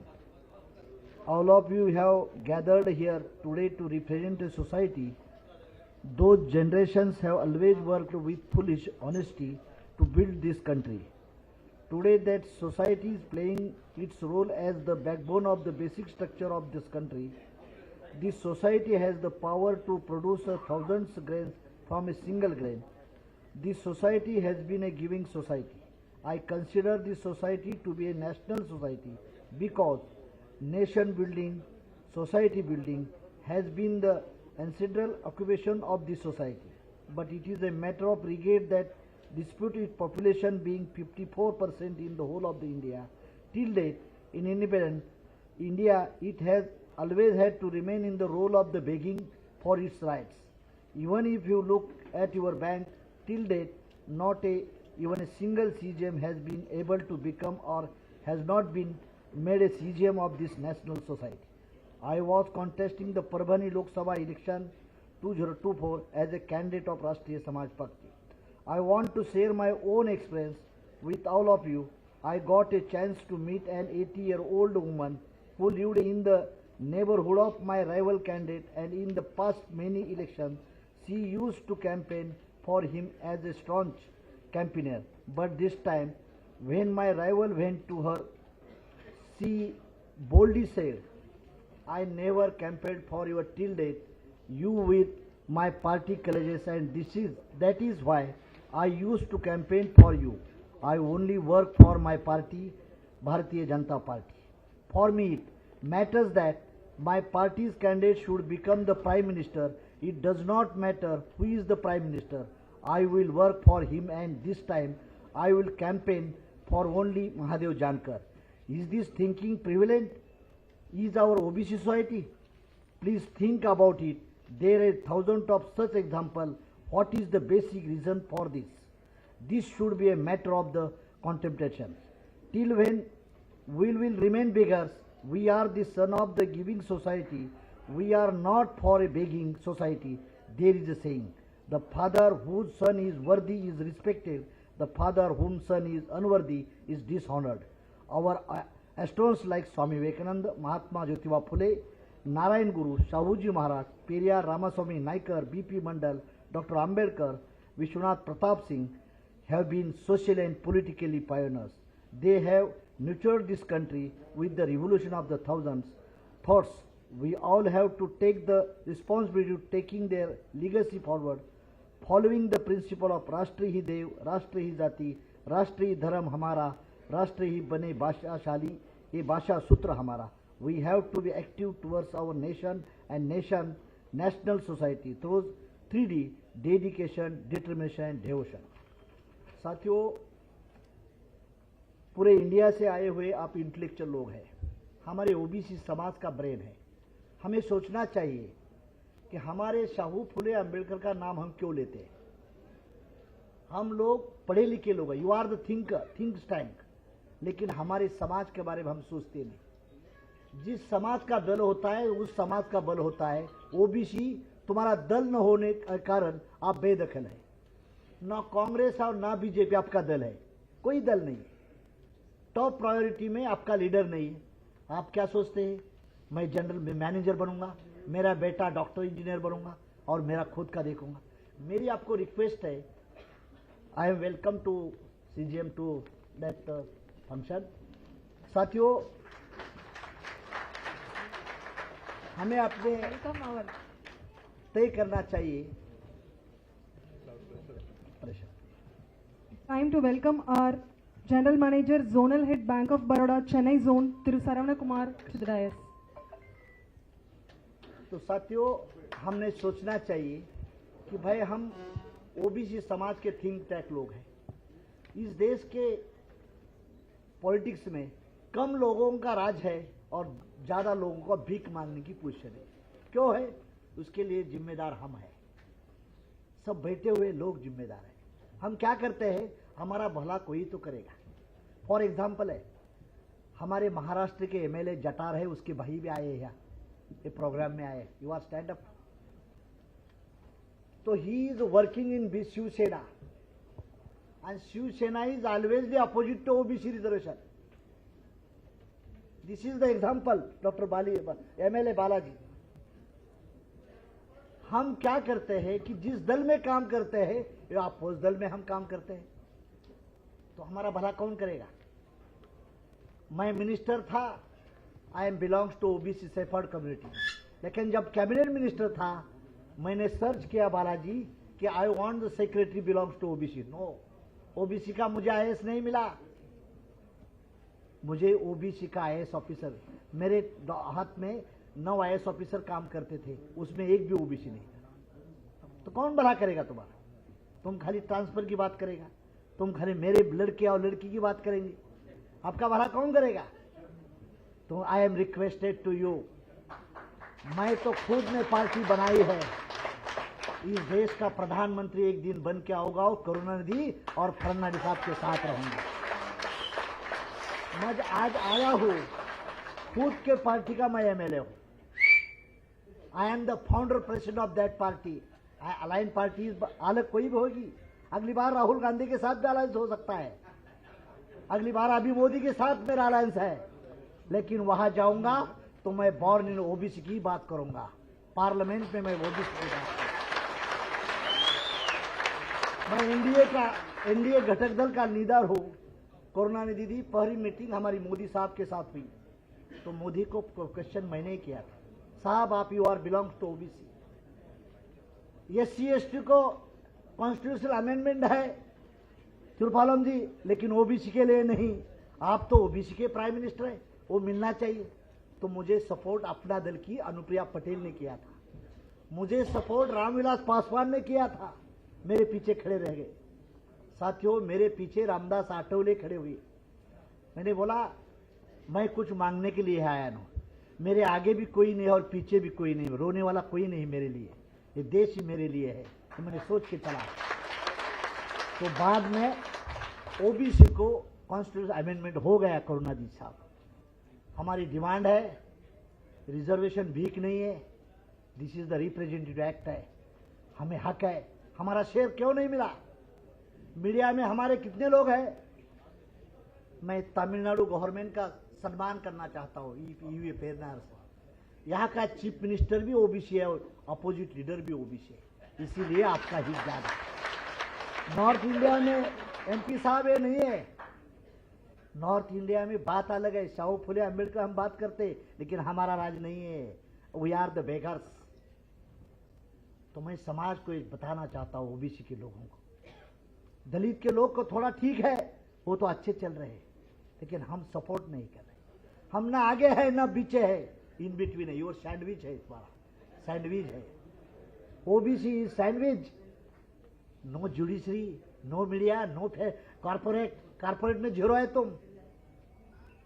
ये सब करना है तो बाबा साहेब का एक sentence याद रखना, OBC no, politics is the master key which will open the all the doors. हमें भी पॉलिटिकल बनना चाहिए। आपका बच्चा है, बेटी को पॉलिटिक्स में ढालना चाहिए, पॉलिटिक्स में चाहिए। आपको 3 बच्ची है, लड़की है, एक को आईएएस बनाओ, एक को इंडस्ट्रियलिस्ट बनाओ और एक को मेरी पार्टी की मेंबर ऑफ पार्लियामेंट बनाओ, तब तुम्हारा हल हो जाएगा, वरना नहीं होगा। बात रहेंगे, मैं बहुत पैसे वाला बन जाऊंगा, मैं हेलीकॉप्टर से आऊंगा, मैं बड़ी बड़ी बात करूंगा, कुछ नहीं होने वाला तुम्हारा, कुछ नहीं होने वाला। जो पार्टी बनाने में जो ताकत लगती है वो हमारे ओबीसी लोगों ने करना चाहिए। दलितों को हक क्यों नहीं मिल रहा है? बाबा साहब के बाद सक्सेस काशीराम हो गया, चीफ मिनिस्टर दलित का किया और चीफ सेक्रेटरी भी दलित का बना दिया, लेकिन ओबीसी का नहीं हुआ। लालू है हमारे, मुलायम हमारे है, हमारे स्टालिन है, लेकिन वो रीजनल फैक्टर में फंसे हुए हैं, वो आगे नहीं गए, क्योंकि यहां बोलेगा हिंदी नहीं बात करना, हिंदी वाले बोलते अंग्रेजी नहीं समझना। लैंग्वेज में हमारा समाज का सत्यानाश हो गया है। तो साथियों, हमें अंग्रेजी के ऊपर भी प्यार करना चाहिए, तमिल के ऊपर भी हमने प्यार करना चाहिए, और हिंदी के ऊपर भी हमने प्यार करना चाहिए। जब तक तुम्हारी लैंग्वेज नहीं आएगी, तुम्हारी बात नहीं होगी, तो कौन समझेगा आपको? रोते रहेंगे, हम रोते रहेंगे। भीख मांगने के लिए हम पैदा नहीं हुए, हम राज करने के लिए पैदा हुए। We are the rulers. आपका समाज इतना ज्यादा होते हुए भी हम रिजर्वेशन क्यों मांग रहे हैं? आप देने वाले बन जाओ ना, आप देने वाले बन जाओ।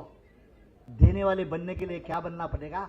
मेंबर ऑफ पार्लियामेंट बनना पड़ेगा। आपके ज्यादा मेंबर ऑफ पार्लियामेंट, इंडिया का राहुल गांधी प्रधानमंत्री बनेंगे तो हमारे दोस्त वो भी मिनिस्टर बनेंगे, और मोदी बनेगा तो मैं भी कैबिनेट बनूंगा, लेकिन उसकी खुद की पार्टी है और मेरी ही पार्टी है। हम किसी के विटो पालने वाले नहीं, हम देने वाले हैं veto. We are the owner of that institute, not the slaver of that institute. जो कांग्रेस और बीजेपी में हमारे ओबीसी के लोग काम करते हैं, ये मालिक नहीं है नटराजन साहब, ही is a beggar. Chief minister भी ओबीसी का बनो, तुम्हारे हाथ का काम नहीं होगा। महाराष्ट्र में 4 चीफ मिनिस्टर ओबीसी के बने, आज भी उसके समाज को न्याय नहीं मिला। तो मेरी आपको रिक्वेस्ट है, थिंक टैंक को आप सोचिए, बी पॉलिटिकल, पॉलिटिक्स करो। बोलते हैं हमारे डरते नहीं, पॉलिटिक्स गंदा है, वो गंदा है, और गंदा है तो हम भीख मांग क्यों मांगते हैं? आप गंदा है ना पॉलिटिक्स, तो रूल कौन कर रहा है? दिल्ली कर रहा है। दिल्ली में राजा बैठा है और चेन्नई में सूबेदार बैठा है। राजा के दिल में आएगा तो सूबेदार को हटा सकता है, इसीलिए राजा बनने की कोशिश। 54% हम होते हुए भी हम भीख मांगते हैं क्यों? कांग्रेस ने क्या किया? करुणानिधि, सबसे अन्याय हमारे ऊपर कांग्रेस ने किया है। मंडल कमीशन क्यों इंप्लीमेंट न होगा? What is reason? 92 साल के बाद हो गया, क्या है? नेहरू ने मंडल कमीशन बंडल में नहीं डालते तो इस देश में हम सीजीएम 100 हमारे सीजीएम आगे बैठते थे, स्टेज दायरे पे बैठते, क्यों नहीं हो गया? तो मेरी आपको रिक्वेस्ट है, बीजेपी भी अच्छी नहीं है, ये भी मैं बता रहा हूं, ये भी मैं बता रहा हूं। मैं मिनिस्टर बनने वाला है, 4 तारीख को मैं एमपी बन रहा हूं, 100% मैं एमपी बन रहा हूं। मेरी आपको रिक्वेस्ट है, तिरोलथम साहब, you are member of parliament, आपके भी ज्यादा एमपी बनने दो, मैं भी एमपी ज्यादा करो। इस देश, एक दिन इस देश का चाबी हमारे और आपके हाथ पे रहेंगी, ऐसे हम सोच रखते हैं। अरे क्या हो रहा है? हम क्या कर रहे हैं? सब जगह बोल रहे ये नहीं वो नहीं वो नहीं। तो आपने भी थोड़ा पॉलिटिक्स करना सीखना चाहिए। किसका झंडा हम लेते हैं, किसकी आइडियोलॉजी हम अडॉप्ट करते हैं, उसका सोचना चाहिए। जज कितने हैं तुम्हारे? एक भी जज तुम्हारा नहीं है। क्या नटराजन साहब हालत क्या पूछ रहे? कोई नहीं पूछता आपको। जुडिशरी में क्या है तुम्हारा? बाबा साहब अम्बेडकर ने बोला था कि जुडिशरी मुझे हिस्सा दे, नहीं दिया। जुडिशरी में नहीं हिस्सा मिला। बैंक लोन, बैंक में सब ऑफिसर। अभी सोचना चाहिए हमारे लड़के ज्यादा बिल्डर भी होना चाहिए, हमारी लड़कियां ज्यादा अंबानी अदानी की तरफ भी होना चाहिए। आप जनरल मैनेजर है, आप लोन ओबीसी के बच्चों को ज्यादा देना चाहिए, आप नहीं देते, बोलते उसका क्राइटेरिया देखो, नहीं मिलेगा। और जो फॉरेन इंडिया छोड़ के भाग के जाता है उसको 200 करोड़ आप लोन पास करते हैं। जो हमारा बच्चा आता है तो उसका वो लोन नहीं मिलता है आपको। तो तुम्हारा भला कौन करेगा? आपको कॉर्पोरेट भी बनाना होगा, आपको मेंबर ऑफ पार्लियामेंट भी बनाओ। क्लार्क से कुछ नहीं होगा, कलेक्टर बनना पड़ेगा। पुलिस से कुछ नहीं होगा, कमिश्नर बनना होगा। और प्रधान से कुछ नहीं होगा, मेंबर ऑफ पार्लियामेंट बनना होगा। मैं एमएलए मिनिस्टर हूं, मुझे 2.5 लाख का आमदनी मिलती है, हर महीने को मिलता है। मुझे medical free, train free, Airways free, सब फ्री मिलता है।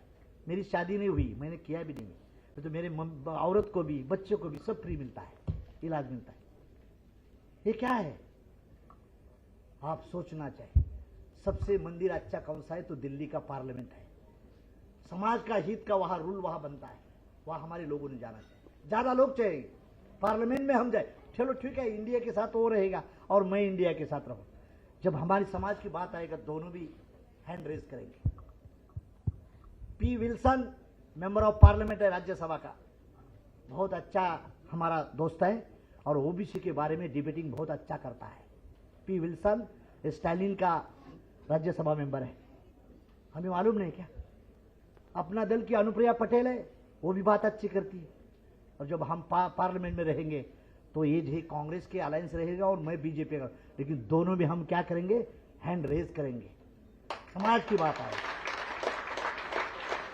उन लोगों ने सोचना चाहिए। आप तो पढ़े लोग हो, आपके पास fund, think tank, money tank और प्लान टैंक डेवलप करो।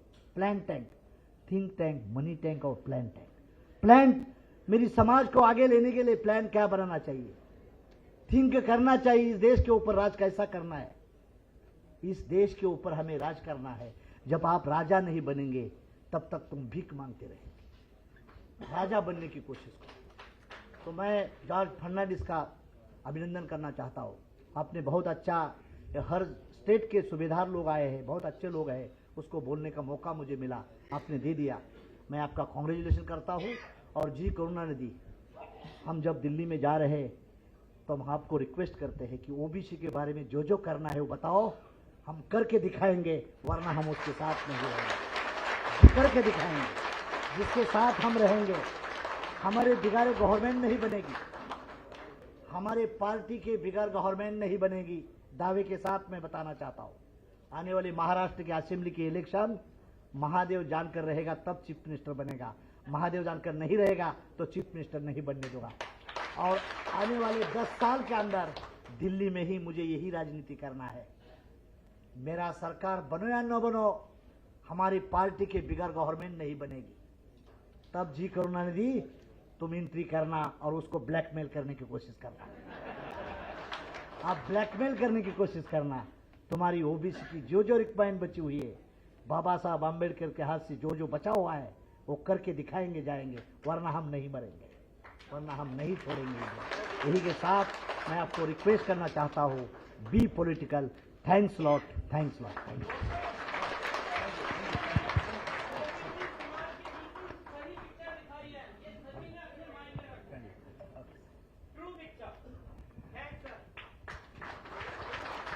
I thank our visionary leader, Mr. Mahadev Jankar. He made it very everybody's emotion and he understood the feeling of each and everyone he has expressed in his speech. And now the time that our General Manager, Mr. Saran Kumar sir, thanks for coming all the way. I have to welcome him that we proud in honoring our Saran Kumar. Now it's time to felicitate our General Manager, Zonal Head, Sri Saravana Kumar, Bank of Baroda, Chennai Zone. shawl and memento. All ladies, please come. Come. Everyone.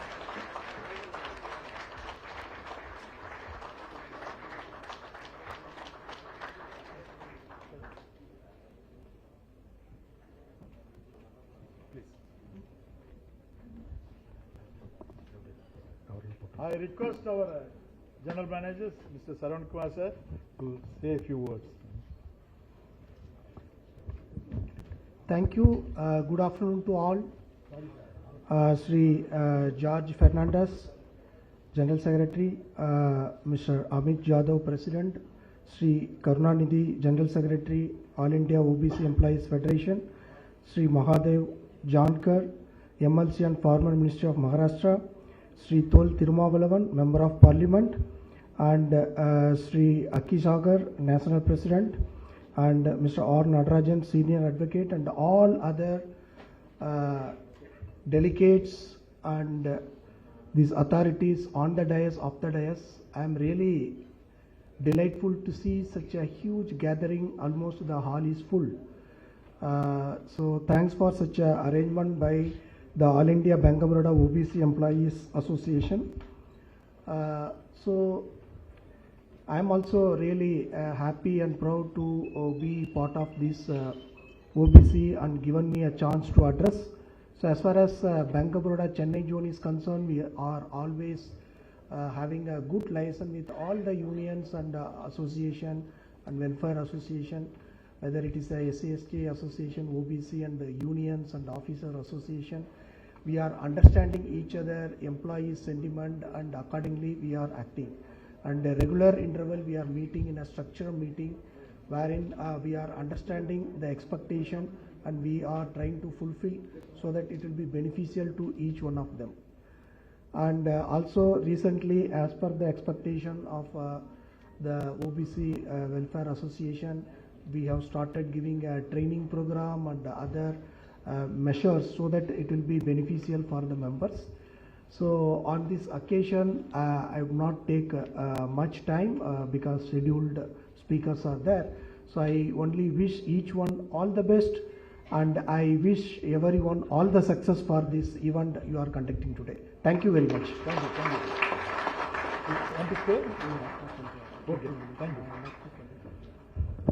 Since Sir is preoccupied with various commitments, he want to leave that.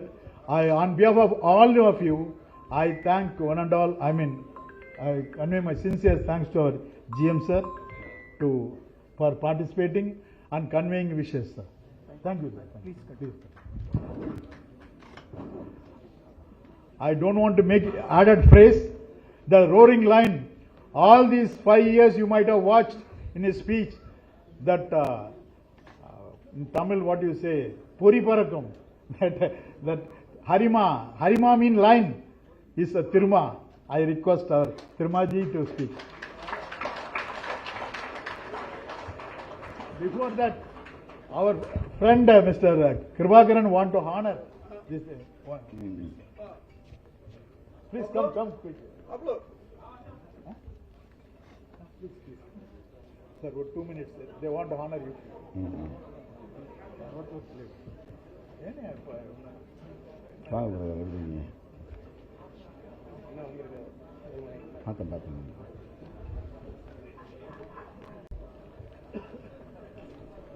On behalf of IOB Bank General Secretary, Mr. Rajashekar is honoring our Tirumaji.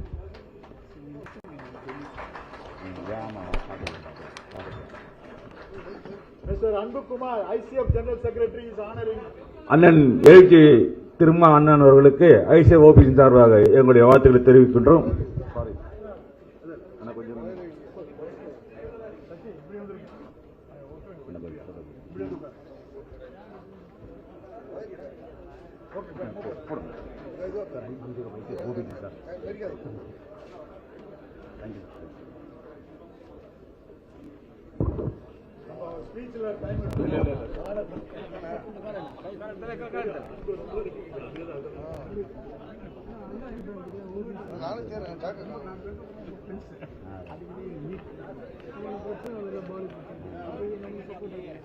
Meeting முடிச்சோன்னு பேசு.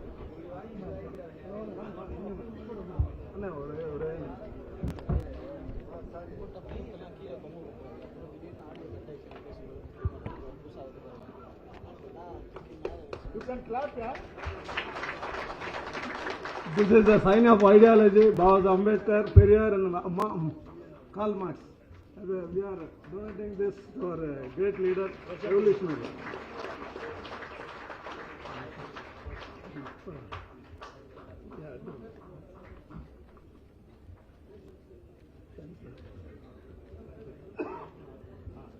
On behalf of Union Bank OBC Welfare Association, Mr. Nadarajan is honoring. Sorry.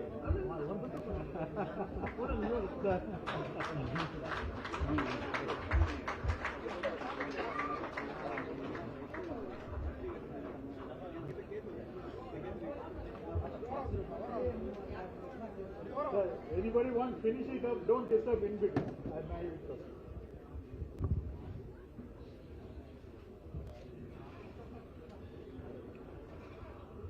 Good afternoon. The respected President Sri Amit Yadav, our General Secretary Sri George Fernandez,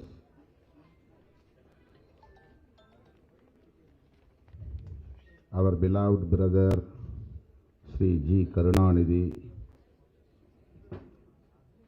our special guest, former Minister of Maharashtra, Sri Mahadev Jankar,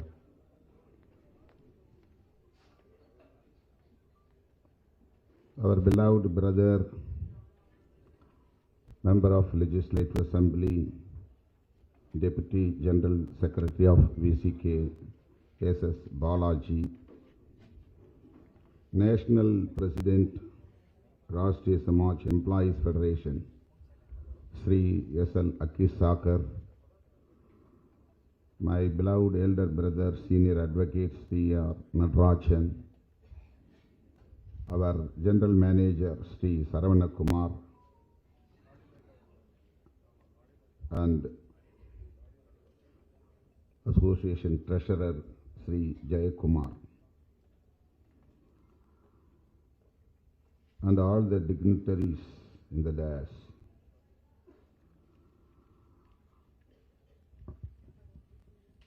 Thank you for giving this great opportunity to share my views regarding social justice. This is great honor to me to be present here,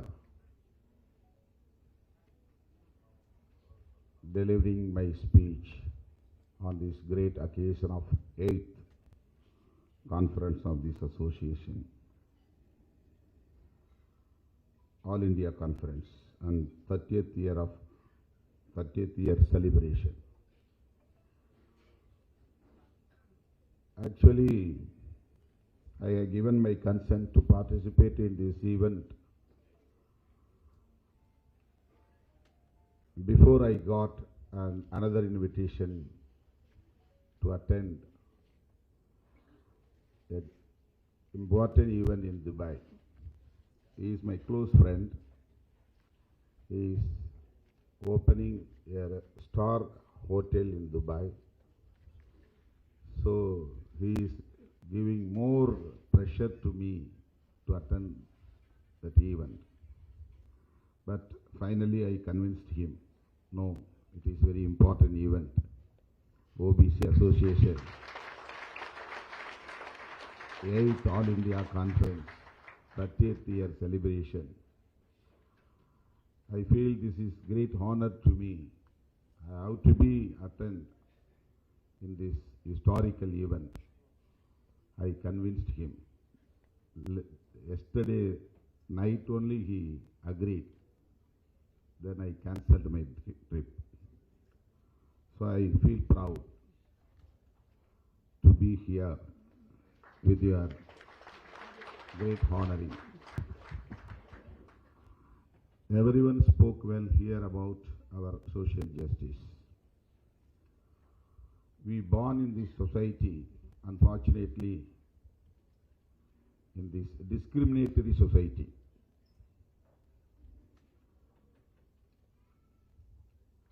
Based on social structure only we can build our nation. Our society is discriminatory one. This is the problem of our country.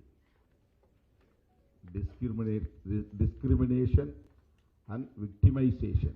This is the problem of our society. This is the problem of our country. This is the problems of our nation. What discrimination?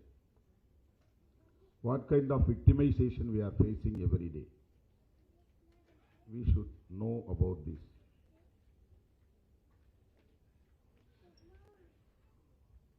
There are many leaders fighting for social justice. Why we need social justice? It is crystal clear that there is injustice. Only because of this injustice we are fighting for justice. If you see this society on the basis of caste, there are two major categories: scheduled caste and non-scheduled caste. SC category and non-SC category.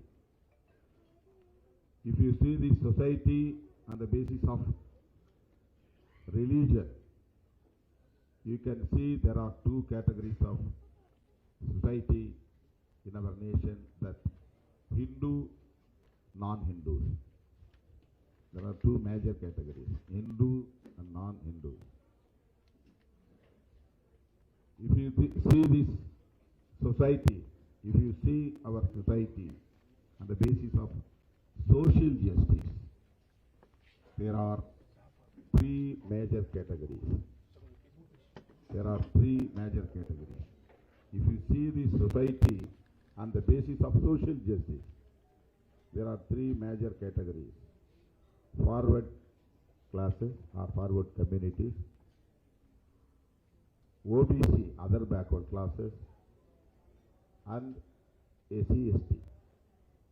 There are three major categories. We are talking about this angle, this structure of the society. SC/ST is nothing but backward classes. They are also backward class. That's what we are calling non-SCs as other backward classes. Our constitution says, our constitution defines who are the backward classes. Socially, educationally backward. They are called as backward classes.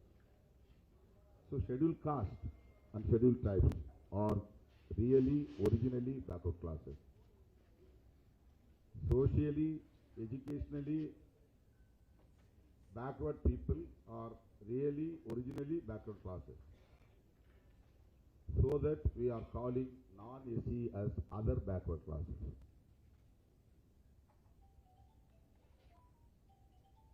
Why we are calling as other backward class or backward class or SC/ST? This is the main point we have to look at. Educationally and socially and educationally backward. There are a community, or there are the people are forwarded socially, educationally. That is the answer. There are some people who have already forwarded socially, educationally, economically, politically, in all means. So there is a major category, there is a community who have already forwarded in all the means. They are ruling people. So politically, if you see the society, politically, if you see this structure of the society, there are two categories, major categories: ruling class, working class. Ruling class, working class. So we are coming under the working class because we are not ruling class. So who are the rulers of this country? Who has the power? Political power. They are ruling. How can they have political power? Because already they developed in education and economic and all the means. They have got an opportunity. So they developed themselves in all the means. So they can attain the power, political power. They can retain the power, political power. So this is the issue we have to realize and we have to understand. So scheduled castes and scheduled tribes are originally backward. Other backward classes are also there because they are not ruling class. They are also working class. They are also victimized in the name of caste and religion, in the name of Varnasrama Dharma, so that our fighting is continuing prolonged from generation to generation. Generation to generation. Not only from the era of Dr. Ambedkar or era of Mahatma Jyotiba Phule. It is hundreds of years. This injustice is going on. So that we are fighting for social justice in the name of caste, in the name of religion. We are not for caste. We are anti-caste. We are for anti-caste system. We want to demolish, we want to abolish this caste system. Why? Because this is a system with discrimination. We cannot abolish this discrimination with caste system. This Varnasrama Dharma. This is the teaching of Periyar. This is the teaching of Dr. BR Ambedkar. This is the ideology of Mahatma Jyotiba Phule. How we are going to win in our fight, in our struggle? How we are going to defeat this domination of caste ideology? There is a condition. We must be united. We, who are they? We must be united. Who are they? I'm not talking about the caste. We must be united. We means all the democratic forces. Irrespective of caste and religion, all the democratic forces have to be consolidated, have to come together with an ideology that is very important. We are for social justice, to defeat the discrimination, to defeat the victimization. Our problems are two: discrimination and victimization. In the name of gender, in the name of caste, in the name of religion. So this is, everyone knows, This is a fact, known fact. Everyone knows. This is the problem. We have to find the solution. We need a weapon. That is the so-called social justice. There is a weapon to defeat, to eradicate, to abolish this discriminatory society. There is a weapon that is so-called social justice. That is so-called social justice. Social justice is not meant for only reservation.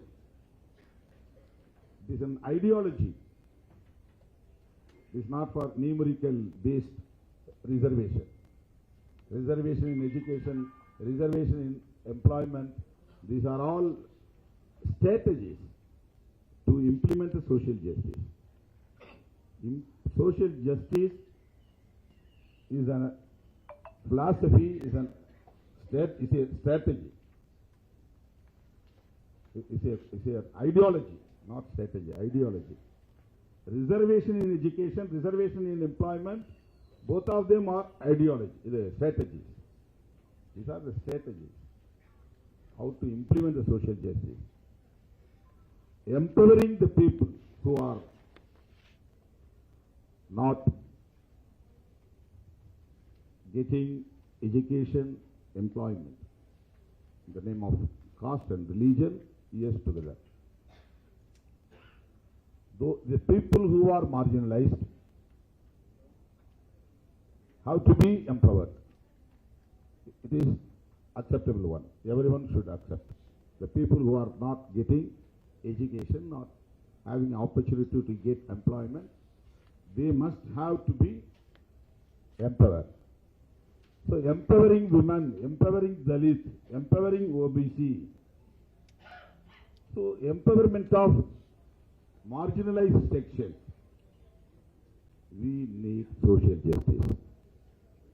So social justice is very important. There is a discrimination. We need social justice. There is victimization. We need social justice. So there is a provision in the Constitution for social justice to the people who are suffering lot in the name of caste and religion for years together.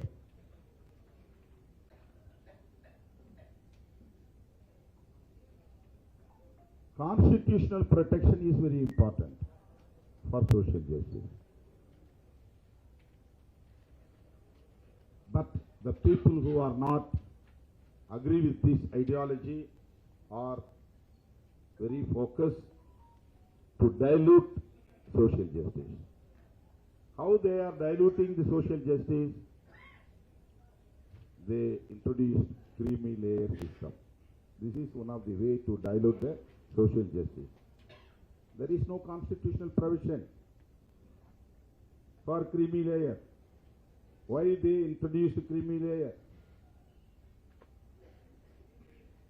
This is a way of dilution of social justice. One of the strategies to dilute the social justice. Another one important weapon they took, that is nothing but EWS. Economically weaker section. We are also for economically weaker people section. We are not against the economically weaker section. We are also for them. But ideologically, this is an indirect attack on social justice. They want to dilute the social justice. They want to dilute the concept of the social justice. They want to dilute the philosophy of the social justice. If you see shallow, this is very right. Yes, economically weaker sections should be protected. They are enough of education and economic and employment. That is very important. No one can object this point. Everyone should support the people who are suffering in the name of economically suffered people, economically suffered. We have to support. But what is their main agenda? Crystal clear. They want to dilute the concept of social justice. So there is no protection for social justice. It is the big threat to the downtrodden people. This is the main issue of our country now. This is the main issue of our marginalized sections. How we are going to save this social justice. How we are going to save this concept. That is very important.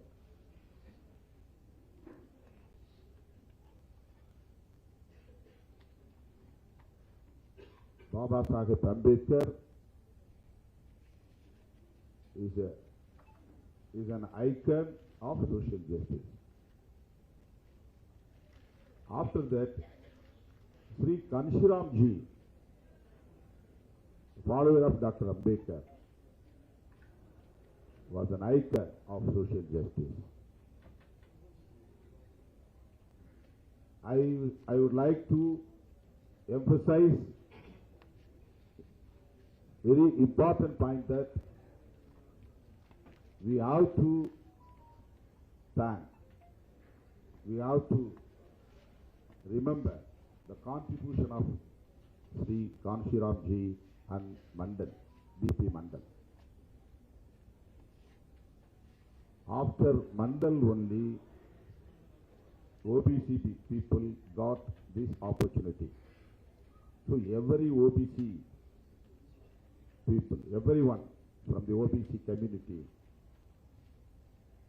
have to thank BP Mandal, Sri BP Mandal. I have given a memorandum to the then Chief Minister of Telangana, Mr. K.C. Rao, to install a statue for BP Mandal in Telangana. I have given a memorandum to them.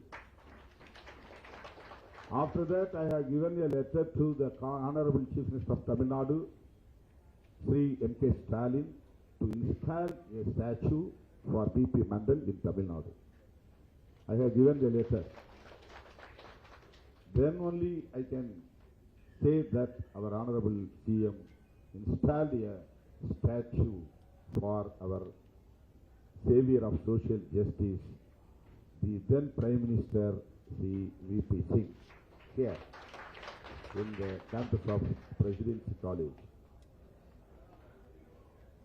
So we have to thank our savior of social justice, V.P. Singh. We have to be grateful to Sri V.P. Mandal, and we have to be thanked to Sri Kanshiram Ji. These are the icons of OBC and SC/ST across the country. These leaders, in every association office, we have to unveiling the portrait of V.P. Mandal and Sri Kanshiram Ji and V.P. Singh. Otherwise, we are thankless people to our saviors. We have to be grateful to them. This is my kind request, because Kanshiram always spoke about Bahujan. You know Bahujan. Who are they? Bahujan. He never left OBC. He may be belongs to scheduled caste, but he never leave other backward class people. He always talking about Bahujan unity. Who are they? Bahujan means scheduled caste, scheduled tribe, OBC and minorities. We are the reserved categories. We are the people of reserved categories. We need social justice. So you see the society and the basis of social justice. not based on caste. But these people who are identified as scheduled caste, scheduled tribes, OBC, minorities are coming under the Bahujan. So the unity of Bahujan is very important in our nation. How we are going to achieve this? How can we attain this target? Unity of Bahujan. There is no unity among the Dalits, there is no unity among OBC, there is no unity among minorities. How we are going to protect our social justice without this unity? So that our party VCK is focusing to identify all the democratic forces from non-ACs. This is 18th year we have given awards to the people who serve to the downtrodden from non-AC. Every year we are giving awards. We have chosen the people, the personalities who are for social justice in all the fields, literary, art, culture, politics, women's rights, like that. Yesterday, last night we have a big event in Chennai. Mr. Prakash Raj awarded by our party VCK for his contribution in this arena. He is talking about social justice. He is fighting for this. OBC, scheduled caste, scheduled tribe. This unity must be there. It is very important.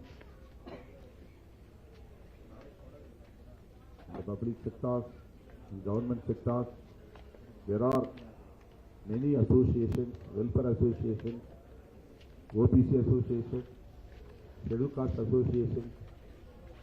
OBC association people never talks about Dr. Ambedkar, never talks about Kanshiram. Scheduled caste people never talks about Periyar, never talks about V.P. Mandal. How can we achieve our target?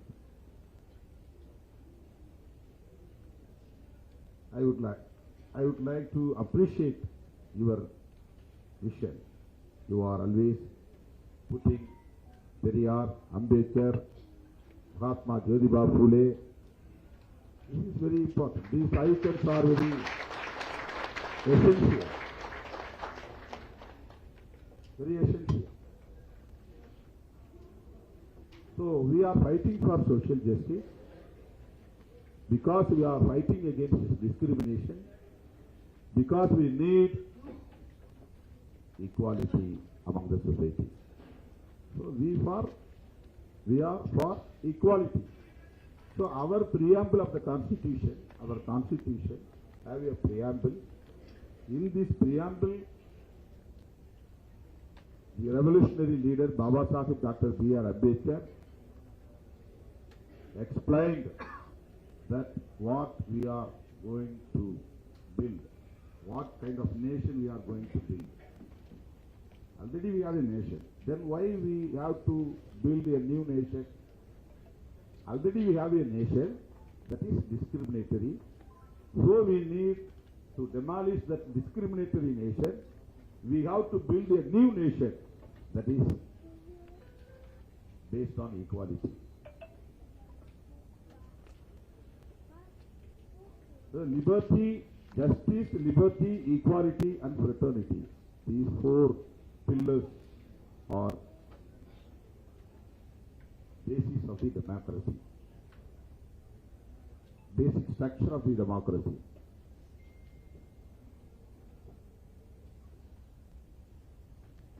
Dear brothers and sisters,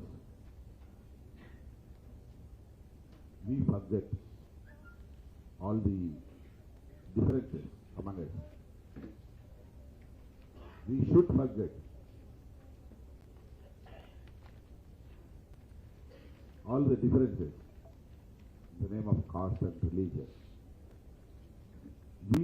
identify ourselves as democratic forces. My icon is not a caste or religion or language. My icon is democracy. I am a Democrat. I can say wherever I go that I am a Democrat. I am not a scheduled caste.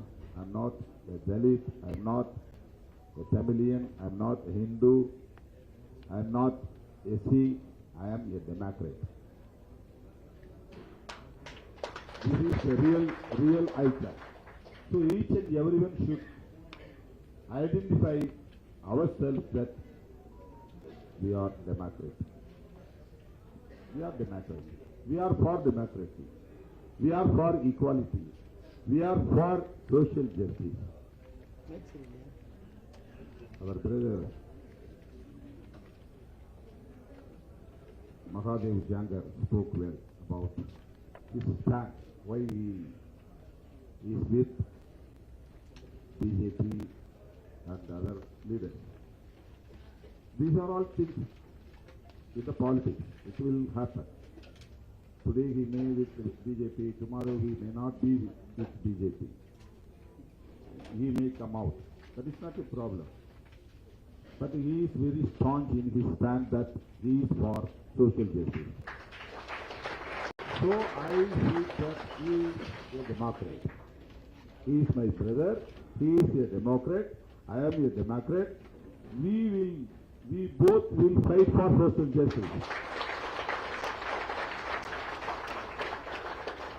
Political decision is entirely different. It is based on the situation and the state and the national politics and state politics and party level conditions.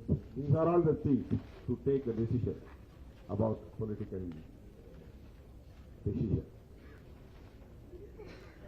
But he is for OBC, he is for scheduled caste, he is for social justice.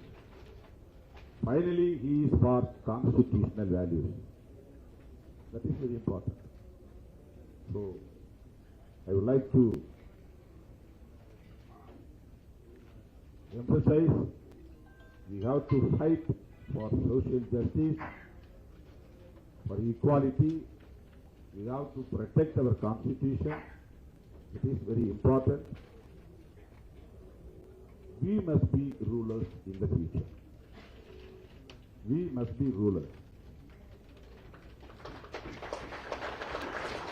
It will happen.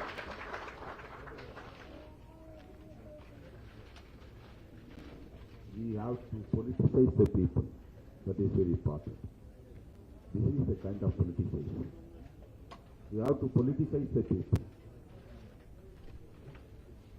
Yesterday I spoke in my event. Every party and every leaders and every personality is always coming to the habitation of Dalits and talking politics about them only. But every leaders and every political parties have to go to the non-EC habitation. They are coming under the fold of Varnasrama Dharma. Scheduled caste and scheduled tribes not coming under this Varnasrama Dharma, Sadharvarna Dharma. So every non-SC or OBC are believing that I am Hindu, so I have to obey the rules and regulations of the Hindu culture, so I have to obey the system of Varnasrama Dharma, so I won't be against this Dharma. So every OBC is believing like that. This mindset should be abolished. Then only you can achieve. This is the problem of our nation. We can talk about anything else. We are for social justice, but we do not lose our Varnasrama Dharma identity. This is the barrier to reach our goal, to attain our target. This is my humble opinion. as a brother of you all, I am frankly speaking, this is the debate must be have to be done across the country. This is a debate. This is a debate. We need to be carried across the country. My dear brothers and sisters, on behalf of UCK, what we are doing in favor of OBC community, my beloved brother, Member of Legislative Assembly S.S. Balaji, explained and clarified. We fought for All India quota in medical education for OBC. When I was first term MP 2009-2014, I met the then Prime Minister Manmohan Singh for this purpose. I have given memorandum. There is no reservation for OBC in the central pool of medical education. So you should, no, this is for income limit, creamy layer. I met the then Minister, the Prime Minister Manmohan Singh for the creamy layer income limit. That time was 4.5 lakh income limit, annual income. I requested to increase this income limit level up to 12 lakhs, but he increased 6 lakhs. The income limit increased because of UCK. So we are also for social justice, not only for scheduled caste. We are for social justice. We are for marginalized sections. Definitely, we will be with you, our brother, Mr. Karunanidhi, always with us. He is informing whatever he is doing. So VCK is with DK, VCK is with DMK, VCK is with all the democratic forces in Tamil Nadu, not only in Tamil Nadu, across the country. We will be together for our new nation building. That is very important. Our brother Mahadev Jangar also will win the election. He will come to the parliament. We both will fight for social justice together. Thank you for giving this opportunity. VCK always with you. Once again, I would like to express my sincere thanks for giving this opportunity. Thank you very much.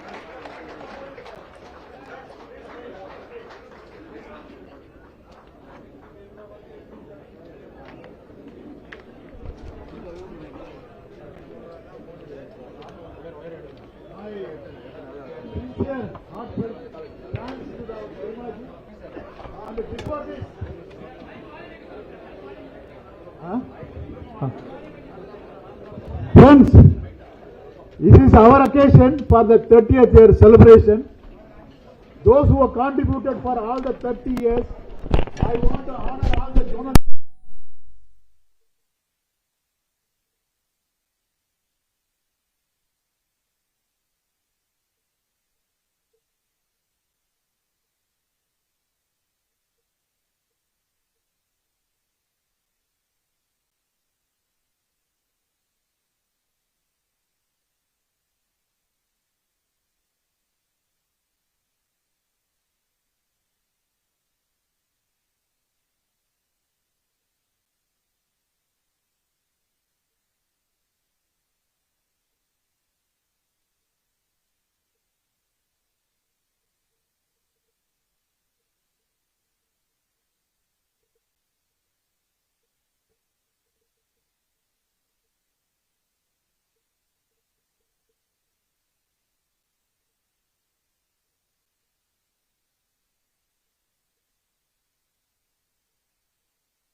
எடுத்தவங்க இருக்காங்கல்ல, எங்கேயோ தள்ளி விட்டானுங்க போல. நான் வந்து தேடி பார்த்துட்டு தான் காணான்னு சொல்லிட்டு உங்களுக்கு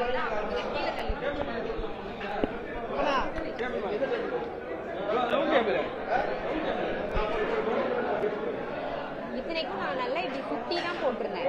டக்குனு இப்படி தள்ளி விட்டாலாம் கீழே விழுகாது. அறிவுங்கிறதே இருக்காது.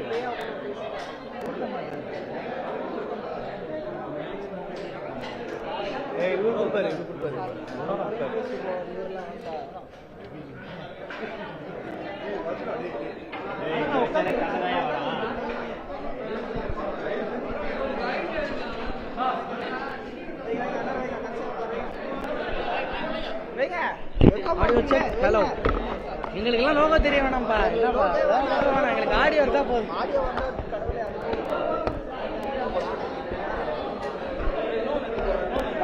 வைப்பீங்களா? மேல வைப்பீங்க, தெரியும்.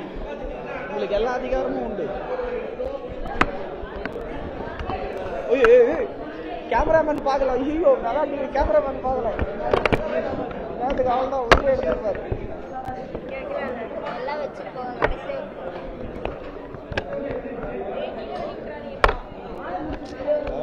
ஃபுல்லா பஞ்சு தான். பஞ்சு கீழே வந்தாலும் ஒன்னும் ஆகாதுங்க. நான் ஆடியோ அம்மா நான் ஆடியோ கொடுக்குறேன். Hello hello hello, check check check check. ஐயா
நீங்க ஏதாவது क्वेश्चन இருக்கா உங்களுக்கு?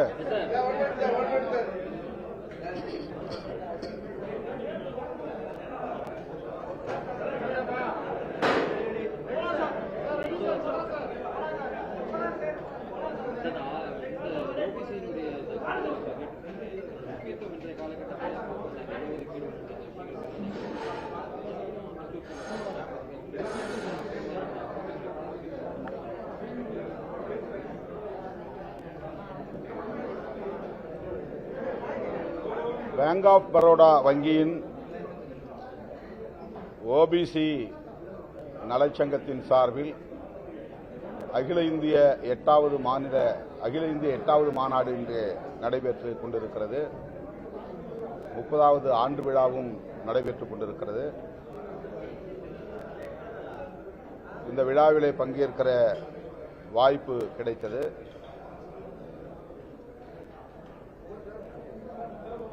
ஓபிசி சமூகத்தினரை மதத்தின் பெயரால் வெறும் வாக்கு வங்கியாக பயன்படுத்தக்கூடிய அரசு இன்றைக்கு பாஜக அரசு செயல்பட்டுக் கொண்டிருப்பதை அறிவோம். இந்த சூழலில் பகுஜன் ஒற்றுமை எஸ்சி எஸ்டி ஓபிசி மற்றும் சிறுபான்மையினர் ஆகிய இந்த பகுஜன் சமூகத்தினரின் ஒற்றுமை முக்கியமானது. இடஒதுக்கீட்டுக்கும் சமூக நீதி கோட்பாட்டுக்கும் எதிரானவர்கள் இந்த நாட்டை ஆண்டு கொண்டிருக்கிறார்கள். ஆகவே அவரிடமிருந்து நாட்டை காப்பாற்ற வேண்டும், சமூக நீதி கோட்பாட்டை காப்பாற்ற வேண்டும் என்பதை இந்த மாநாட்டில் நான் வலியுறுத்தியிருக்கிறேன். ஓபிசி சமூகத்தினரின் இடஒதுக்கீட்டுக்காக பகுஜன் ஒற்றுமைக்காக பாடாற்றிய முன்னாள் பிரதமர் விபி சிங் அவர்களையும், கான்ஷிராம் அவர்களையும், பிபி மண்டல் அவர்களையும் நாம் மறந்துவிடக்கூடாது. அவர்களுக்கு நன்றி உணர்வோடு இருக்க வேண்டும் என்பதையும் வலியுறுத்தி பேசியிருக்கிறேன். இந்த தேர்தலில் மக்கள் சமூக நீதியின் பக்கமே நிற்கிறார்கள். சமூக நீதிக்கு ஆதரவானவர்கள், சமூக நீதிக்கு எதிரானவர்கள் என்கிற அடிப்படையில்தான் நடந்து முடிந்த நாடாளுமன்ற தேர்தல் அமைந்திருப்பதாக கருதுகிறேன். அல்லது அரசமைப்பு சட்டத்திற்கு எதிரானவர்கள், அரசமைப்பு சட்டத்திற்கு ஆதரவானவர்கள் என்கிற அடிப்படையில்தான் மக்கள் வாக்களித்திருக்கிறார்கள். எனவே அரசமைப்பு சட்டத்திற்கு எதிரான பாசிச சக்திகள் வீழ்த்தப்படுவார்கள். அரசமைப்பு சட்டத்தை ஆதரிக்கக்கூடிய வகையில் மக்கள் இந்தியா கூட்டணிக்கு வாக்களித்திருக்கிறார்கள். இந்தியா கூட்டணி ஆட்சியை அமைக்கும் என்ற நம்பிக்கை உள்ளது.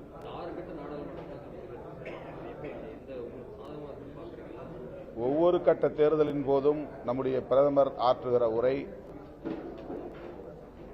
மக்கள் யாருக்கு ஆதரவாக வாக்களித்திருக்கிறார்கள் என்பதை உணர முடிகிறது, உணர்த்துகிறது. அவர் அண்மை காலமாக பேசி வருகிற கருத்துக்கள் யாவும் அவர் மிகவும் பதற்றத்தில் இருக்கிறார், தோல்வி பயத்தில் இருக்கிறார் என்பதை உணர்த்துகிறது. குறிப்பாக இந்து சமூகத்தினரின் தாலிகளை பறித்து முஸ்லிம்களிடம் ஒப்படைத்து விடுவார்கள் காங்கிரஸ் கூட்டணியை சார்ந்தவர்கள் என்று அவர் பேசியதும் சரி, ராமர் கோவிலை புல்டோசர் வைத்து இடித்து விடுவார்கள், எச்சரிக்கையாக இருங்கள் என்று சொன்னதும் சரி, அடுத்தடுத்து அமித்ஷா போன்றவர்கள் பேசி வருகிற கருத்துக்களும் சரி, அவர்கள் ஒவ்வொரு கட்ட தேர்தலிலும் பதற்றத்திற்கு உள்ளாகி வருகிறார்கள். மக்கள் பிஜேபிக்கு எதிராகத்தான் வாக்களிக்கிறார்கள் என்பதை உணர்த்துகிறது. ஆகவே ஜூன் 4ஆம் தேதி வரவிருக்கிற தேர்தல் முடிவுகள் பாரதிய ஜனதாவின் 10 ஆண்டு கால ஆட்சிக்கு முற்றுப்புள்ளி வைக்கும், 10 ஆண்டு கால பாசிச அரசியலுக்கும் முற்றுப்புள்ளி வைக்கும் என்று நான் நம்புகிறேன்.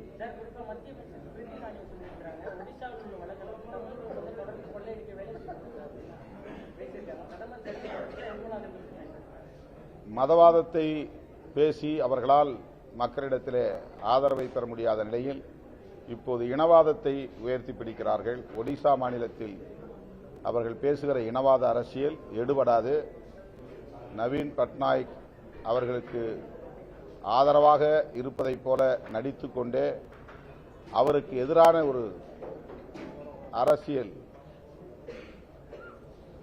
முடிவை பாஜக எடுத்து பேசி வருகிறது. இது அந்த மாநிலத்தில் அவர்களுக்கு எதிராகத்தான் போய் முடியுமே தவிர அவர்களுக்கு எந்த வகையிலும் ஆதரவாக அமையாது. அதுவும் ஒரு ஐஏஎஸ் அதிகாரியை மனதிலே வைத்து பேசுவது மிகவும் அபத்தமானது, அயோக்கியத்தனமானது.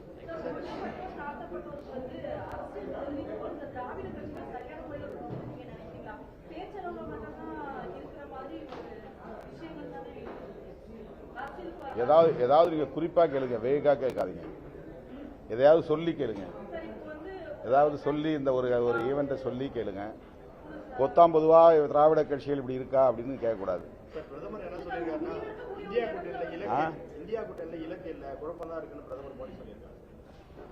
அவர்தான் குழப்பத்தில் இருக்கிறார். ஆண்டுக்கு ஒரு பிரதமரை உருவாக்கப் போகிறார்கள் என்று அவர் சொல்லுவது ஒரு வகையிலே நான் ஏற்றுக்கொள்கிறேன். ஆண்டுக்கு ஒரு பிரதமர் இருப்பதில் என்ன தவறு?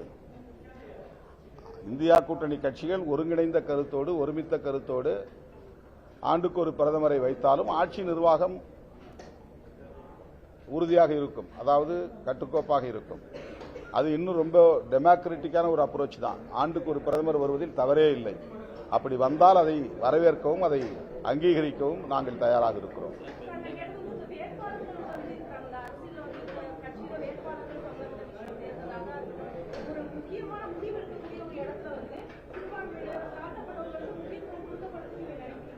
அதெல்லாம் கட்சி அடிப்படையில் தான் அந்த முடிவில் எடுக்க முடியும். இதுல ஒரு கட்சி சமூக நீதியை ஏற்றுக்கொண்டாலும் கூட அந்த கட்சியில் யார் யார் எப்படி ஆரம்பத்திலிருந்து பணி செய்திருக்கிறார்கள், பங்காற்றி இருக்கிறார்கள், அவர்களை தேர்வு செய்வதன் மூலம் அவர்களின் வெற்றி உறுதி செய்யப்படுமா, அவர்களுக்கு வாக்குகளை வாக்காளர்கள் அளிப்பார்களா என்பதையெல்லாம் கணக்கில் கொண்டுதான் முடிவு செய்வார்கள். அது அந்தந்த கட்சியின் உட்கட்சி விவகாரம். கட்சியின் கொள்கை, கட்சியின் கட்டமைப்பு, கட்சியின் நிலைப்பாடு